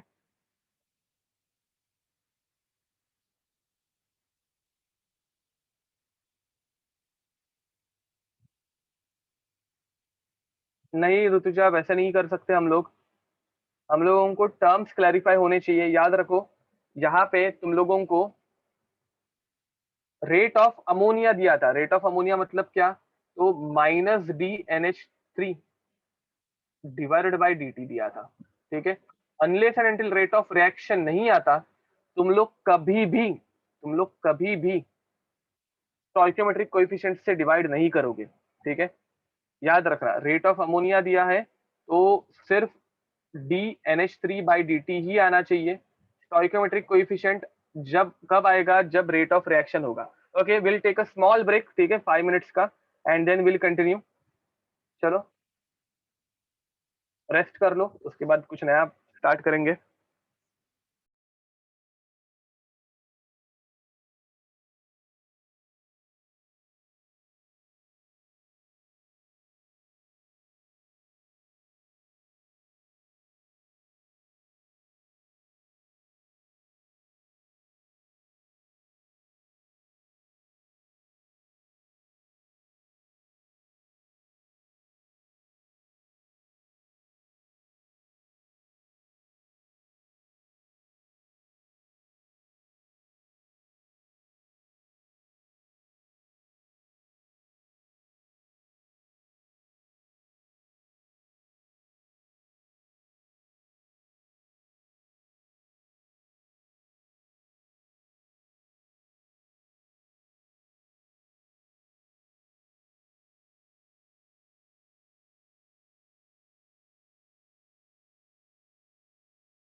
ओके, तो चलो एक लास्ट क्वेश्चन लेते हैं अगेन। दिस क्वेश्चन, नहीं आज मेरा डाउट सेशन नहीं है, सो हम तो एक क्वेश्चन लेते हैं। This question is little bit mathematical, ठीक है। एक रिएक्शन है A giving B, and this reaction they are telling us that this is unbalanced, this reaction is unbalanced, and they are telling us that log of dA by dt minus log of dA by dt is equals to log of dB by dt plus 1, ठीक है। तो ये हम लोगों को, हाँ वो रहेगा हिमांशु, बट मेरा आज डाउट सेशन नहीं है। ओके, तो ये हम लोगों को पहले से रिएक्शन देके रखी है, एंड इस रिएक्शन में पूछा है what are the stoichiometric coefficients, A और बी के स्टोइकोमेट्रिक कोएफिशिएंट्स क्या है। हाँ, याद रखो केमिस्ट्री में तुम लोगों को अगर बेस 3 ही लिख के दिया है तो वो बेस 10 है, अगर कुछ लिख के नहीं दिया तो इट इज बेस 10, ठीक है। तो हाँ, वो रहेगा सब 9:30 का डाउट सेशन रहेगा। तो अब बताओ इसमें कैसे करोगे, ये कैसे होगा, कैसे होगा। यहाँ पे तुम लोगों को स्टोइकोमेट्रिक कोएफिशिएंट निकालना है, कैसे करोगे। ओके प्रणव, आप कौन से कोई रिएक्टेंट के लिए बता रहे हो वो बताओ, रिएक्टेंट के लिए या प्रोडक्ट के लिए। आपका आंसर, आपका आंसर कौन सी चीज के लिए निकाला है वो। ओके, तो करेक्ट आंसर है प्रणव आपका, वेरी नाइस गाइस। चलो थोड़ा मैथमेटिक्स यूज करना है, नथिंग एल्स। लॉग आ रहा है तो हो जाएगा, करो इसे सॉल्व करो।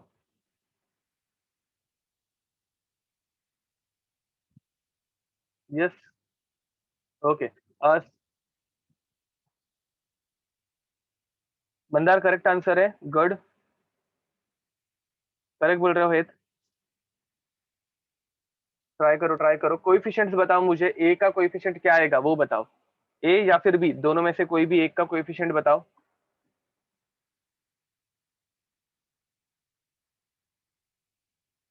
वेरी नाइस मंदार, करेक्ट है। ओके, तो चलो मैं सॉल्व करना स्टार्ट कर दूं, बहुत सिंपल क्वेश्चन ही है। माइनस लॉग ऑफ,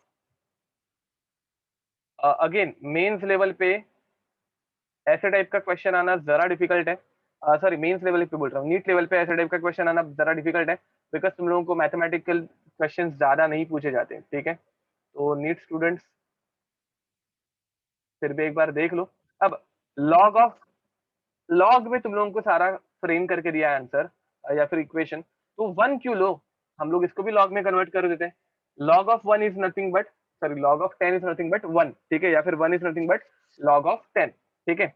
अब जब लॉग में मल्टीप्लीकेशन एडिशन होती है तो हम लोग उसको मल्टीप्लाई भी कर सकते हैं, तो minus log of d A by D T is nothing but log of d B by D T into 10, ठीक है।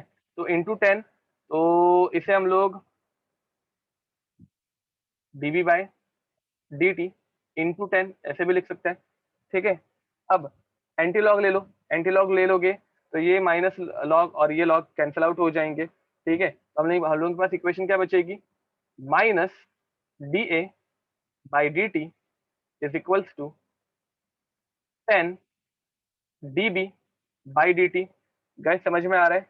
एंड फाइनली इस 10 को यहाँ पे नीचे लेके आ जाओ, तो यू विल गेट 1/10, 1/10। और तुम लोगों को पता है जो डिवीजन में आता है वही तो हम लोगों का स्टोइकोमेट्रिक कोएफिशिएंट रहता है, 1/10 d A by D T is equals to d B by D T. तो जो चीज ऐसे डिवीजन में आती है वही हम लोगों की स्टोइकोमेट्रिक कोएफिशिएंट बन जाती है। तो 10a गिविंग यू b, ठीक है। तो दो रिएक्शंस अलग अलग हम लोग बोल सकते हैं, बट यूजुअली हम लोग कोएफिशिएंट जो रहता है वो होल नंबर लेते हैं। प्रणव आपका आंसर करेक्ट है, उसके ऊपर कोई मतलब अगर सिर्फ ऐसा थ्योरी का क्वेश्चन रहता तो आपका आंसर डेफिनेटली करेक्ट है, बट एमसीक्यूज अगर रहते तो डेफिनेटली 10 आंसर आता ए के लिए, ए के रिस्पेक्ट में, ठीक है। तो लिख दो गाइस, ये बहुत सिंपल था और यही पॉइंट ऑफ व्यू ही था ये क्वेश्चन।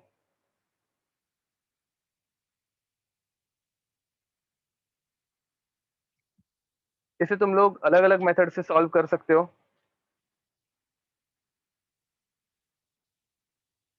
चलो आगे बढ़े।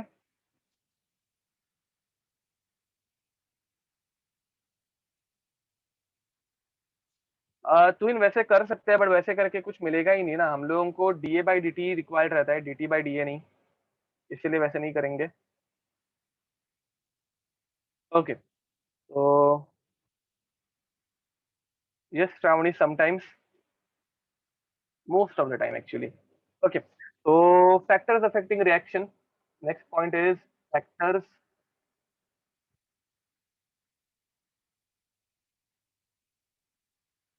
अफेक्टिंग रिएक्शन, जिसमें सबसे पहले आता है नेचर ऑफ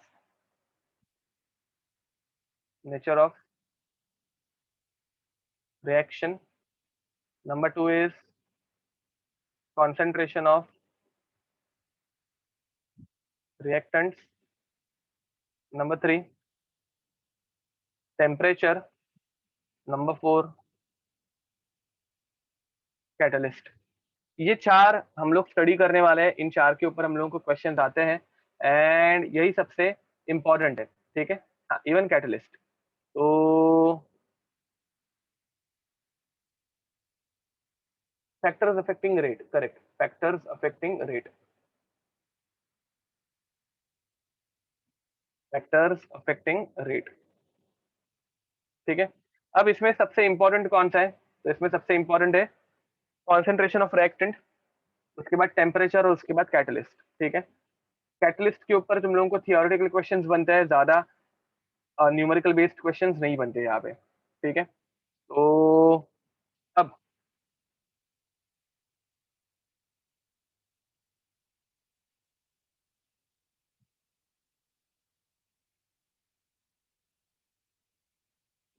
तो इन आपका डाउट मुझे समझ में नहीं आ रहा है, बाद में चाहिए तो कॉल करके एक बार पूछ लेना।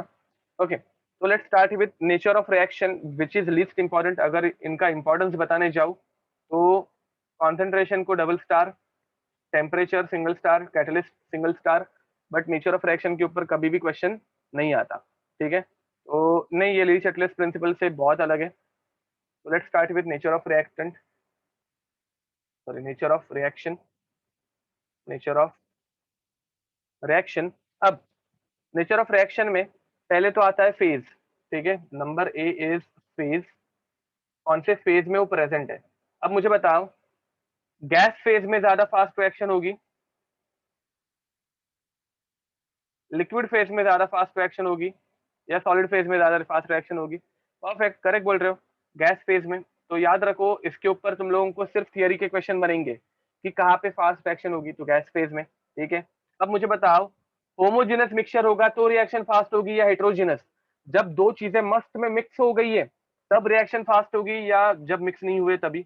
Very nice. तो होमोजेनस में ज्यादा फास्ट होगी रिएक्शन या heterogeneous?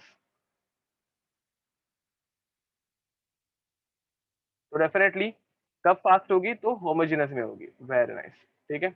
Okay, next B, surface area, surface area.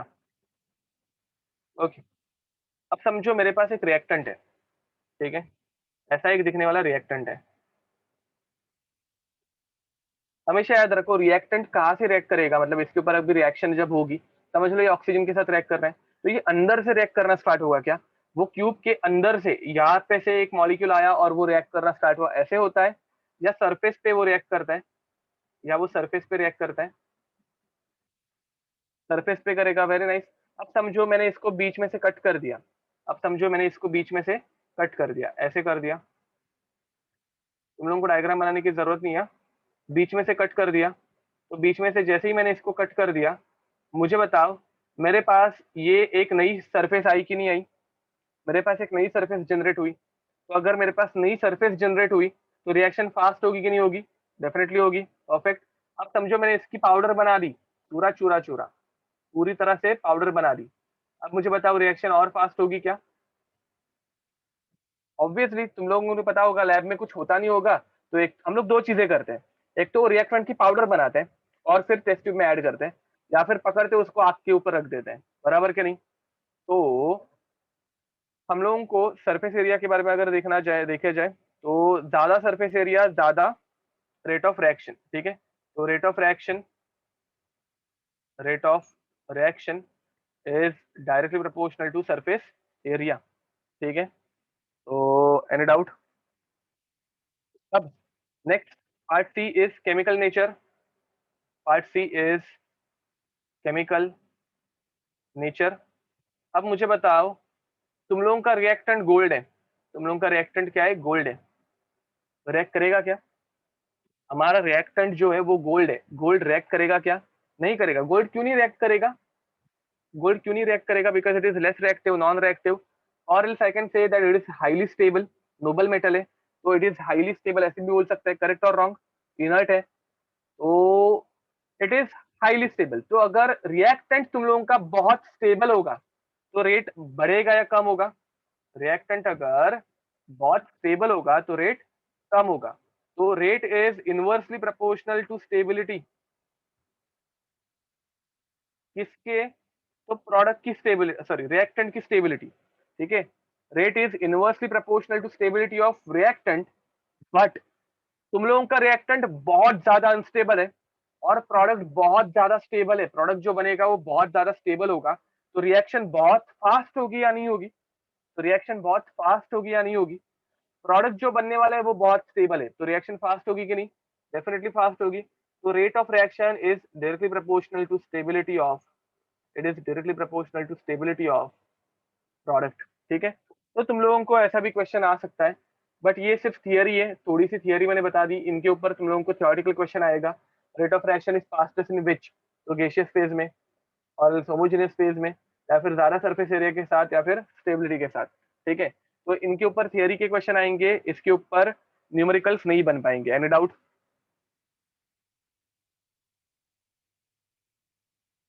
Correct बोल रहे हो नाउ? ओके, तो चलो आगे बढ़े। नेक्स्ट जो इंपॉर्टेंट पार्ट है इसके ऊपर अभी हम लोगों के नेक्स्ट 1 या 2 लेक्चर जाएंगे मिनिमम, और 1 लेक्चर तो जाएगा इस टॉपिक के ऊपर, which is concentration of reactant, which is concentration of reactants and products। Okay, अब मैं तुम लोगों को आके बोलूं, मैं तुम लोगों को आके अगर बोलूं नहीं अजिंक्य, हम लोग ऐसे नहीं बोलेंगे। याद रखो, थर्मोडायनेमिक्स के जो कुछ पैरामीटर हम लोगों ने पढ़े थे, हम लोगों ने थर्मो के जो कुछ भी पैरामीटर पढ़े थे वो हम लोगों को स्पॉन्टेनिटी बताता है। मैंने तुम लोगों को तभी पढ़ाते हुए भी बताया था, थर्मोडायनेमिक्स हम लोगों को सिर्फ इतना ही बताता है कि रिएक्शन होगी या नहीं होगी। याद रखना, हम लोगों को रेट देखने के लिए पूरे नई चीजें देखनी पड़ती है, मतलब स्पीड थर्मोडायनेमिक्स हम लोगों को बता ही नहीं सकता, उसके लिए हम लोग केमिकल काइनेटिक्स पढ़ते हैं। ये मैंने लिमिटेशंस ऑफ थर्मोडायनेमिक्स में लिख के दिया था फर्स्ट लेक्चर में, ठीक है। तो थर्मो साइड में रख दो अभी के लिए, ठीक है। यस, जिन लोगों का थर्मो बाकी है, थर्मो के लेक्चर्स हम लोग संडे को कंडक्ट करेंगे, डोंट वरी। अब concentration of reactant and product, इसके ऊपर हम लोग जरा आते हैं। दिस इज वेरी इंपॉर्टेंट, ठीक है। इसके ऊपर आज तक सबसे ज्यादा क्वेश्चन आए हैं, ठीक है। अभी हम लोग जो टॉपिक पढ़ेंगे ये नेक्स्ट लेक्चर भी यही चलने वाला है, तो ये एक बड़ा टॉपिक भी है और इसके ऊपर ही सबसे ज्यादा क्वेश्चंस पूछे गए। चलो, concentration of reactant and product. मुझे बताओ, मैं तुम लोगों को बोल रहा हूँ मुझे एक रिएक्शन एकदम फास्ट करके चाहिए, ठीक है, फ्रैक्शन ऑफ सेकंड्स में होनी चाहिए, एंड उस रिएक्शन में HCl इन्वॉल्व है। मैं तुम लोगों को 2 कंटेनर दे रहा हूँ, एक कंटेनर के अंदर डाइल्यूट HCl है एंड दूसरे के अंदर है कॉन्सेंट्रेटेड HCl। मुझे बताओ तुम लोग किसे प्रेफर करोगे? रिएक्शन फास्ट करनी है तुम लोगों को, तो तुम लोग किसे प्रेफर करोगे? कॉन्सेंट्रेटेड। कॉन्सेंट्रेटेड, परफेक्ट, बराबर है। तो मुझे बताओ, अगर रिएक्टेंट जो है, अगर रिएक्टेंट जो है उसका कॉन्सेंट्रेशन मैंने बहुत हाई कर दिया, उसका कॉन्सेंट्रेशन अगर मैंने बहुत हाई कर दिया, तो तुम लोगों को रिएक्शन फास्ट मिलेगी या स्लो मिलेगी? तो डेफिनेटली रिएक्शन फास्ट होगी। और एक चीज देखते हैं, मेरे पास एक कंटेनर है जिसके अंदर 10 एटमॉस्फेयर पे मैंने हाइड्रोजन भर के रखी है, एंड दूसरा कंटेनर है जिसके अंदर 50 एटमॉस्फेयर पे मैंने हाइड्रोजन भर के रखी है। मुझे बताओ कौन से कंटेनर में हाइड्रोजन ज्यादा फास्ट रिएक्ट करेगी?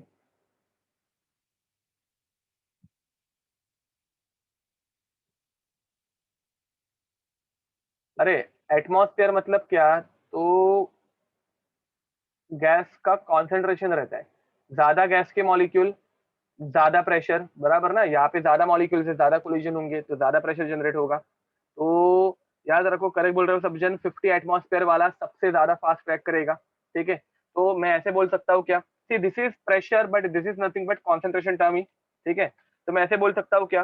That rate of reaction is directly proportional to concentration. ऐसे बोल सकता हूँ मैं, rate of reaction is directly proportional to concentration of reactant. Is it correct or wrong? Is it correct or wrong? Correct है पक्का? सबको ये हजम हो रहा है?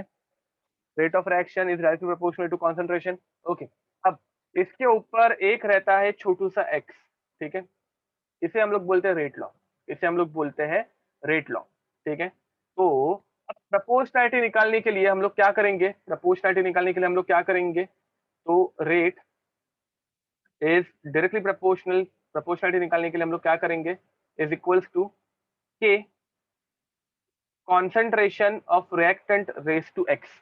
ठीक है, अब मुझे बताओ, तुम लोगों को अगर मैंने एक रिएक्शन दे दी ए गिविंग यू बी, इसमें अगर मैं तुम लोगों को पूछूं मैं किसका कॉन्सेंट्रेशन बढ़ाऊंगा तो रिएक्शन फास्ट होगी, रिएक्टेंट का या प्रोडक्ट का? तो तुम लोग क्या बोलोगे? किसका कॉन्सेंट्रेशन बढ़ाऊंगा तो रिएक्टेंट। रिएक्शन? रिएक्टेंट ए का कॉन्सेंट्रेशन बढ़ाना पड़ेगा हम लोगों को। Very nice. तो मुझे बताओ, rate of reaction, rate is directly proportional to concentration of A raise to X. यहाँ पे एक कोएफिशिएंट रहता है, ठीक है, it can be anything, it can be integer, it can be fractional, कुछ भी हो सकता है, जो हम लोग नेक्स्ट लेक्चर में जरा उसके ऊपर ज्यादा फोकस करेंगे। बट तो रेट इज इक्वल्स टू के ए रेज टू एक्स, इसे हम लोग बोलते हैं, इसे हम लोग बोलते हैं रेट लॉ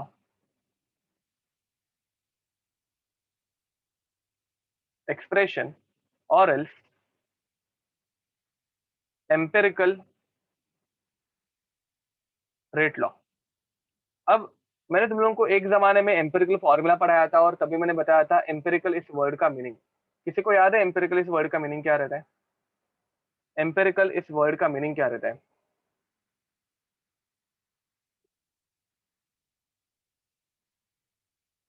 एम्पिरिकल इस वर्ड का मीनिंग, नहीं सब जन गलत बता रहे हैं, सब जन गलत बता रहे हैं। एम्पिरिकल इस वर्ड का मीनिंग रहता है, एम्पिरिकल इस वर्ड का मीनिंग रहता है, हाँ किसने बताया? असीम करेक्ट आंसर है, very nice. Pranav correct answer है। इस वर्ड का मीनिंग रहता है एक्सपेरिमेंटल, एक्सपेरिमेंटल रेट लॉ। ठीक है, तो इसका मतलब क्या है? वेरीफाइड बाय ऑब्जर्वेशन, करेक्ट बोल रहे हो, ऑब्जर्व्ड रेट लॉ। तो इसके अलग अलग नाम आ सकते हैं, तो इसका मतलब क्या है? ये जो तुम लोगों ने एक्सप्रेशन लिखी है, ये अंधाधुंध लिख सकते हो क्या तुम लोग? ये एक्सप्रेशन जो हम लोगों ने लिखी है, ये हम लोग अंधाधुंध लिख सकते हैं क्या? बिल्कुल नहीं, इसके लिए हम लोगों को करना पड़ेगा एक्सपेरिमेंट, इसके लिए हम लोगों को करना पड़ेगा एक्सपेरिमेंट। ठीक है, अब मुझे बताओ, तुम लोग लैब में जाके, मतलब एग्जाम दे रहे हो और तभी तुम लोग लैब में जाके एक्सपेरिमेंट कैरी आउट करोगे क्या?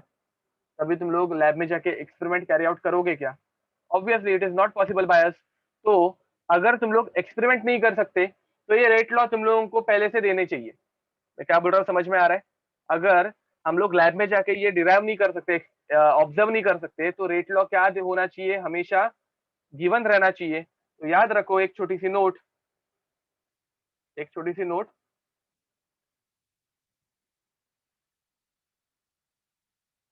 rate law is usually given in reaction, is usually given in question, लिख देते हैं in question,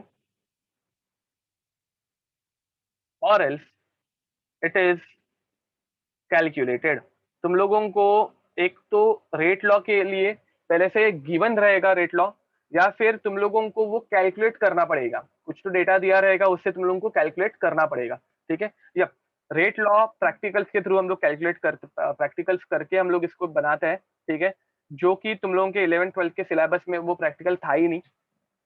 लैब में जाते भी तुम लोग अगर कॉलेज में, तो तुम लोगों को ये प्रैक्टिकल नहीं था सिलेबस में, बट स्टिल तुम लोग ये मतलब फुल टाइम पास रहता है, मतलब it is just time pass. मैं तुम लोगों को कभी इसकी मेथड अगर टाइम मिला तो बताऊंगा कि काइनेटिक्स के एक्सपेरिमेंट कैसे होते हैं, बट लिटरली लैब में 4-4, 5-5 घंटे ऐसे ही बैठे रहो, टाइम देखते रहो कि अरे यार ये रिएक्शन हो रही है, क्योंकि ऑब्वियस है यहाँ पे तुम लोगों को टाइम के साथ कॉन्सेंट्रेशन देखना है। तुम लोगों ने ऊपर देखा होगा मैंने क्वेश्चन कैसे दिए थे, 20 मिनट के बाद इतना कॉन्सेंट्रेशन, 30 मिनट के बाद इतना कॉन्सेंट्रेशन, तो लिटरली ऐसे आधा आधा घंटा ऐसे बैठा रहना पड़ता था कि अरे हाँ चलो 5 मिनट हो गए, 10 मिनट हो गए, कितना कॉन्सेंट्रेशन है, तो बहुत टाइम पास रहता है, नथिंग एल्स।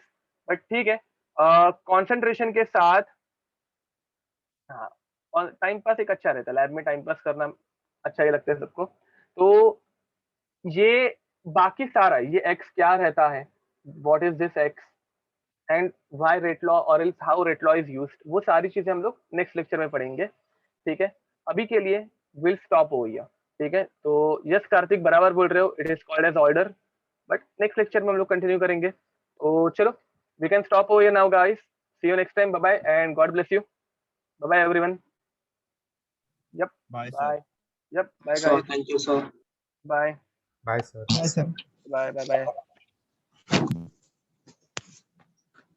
चलो bye everyone, I am ending the meeting.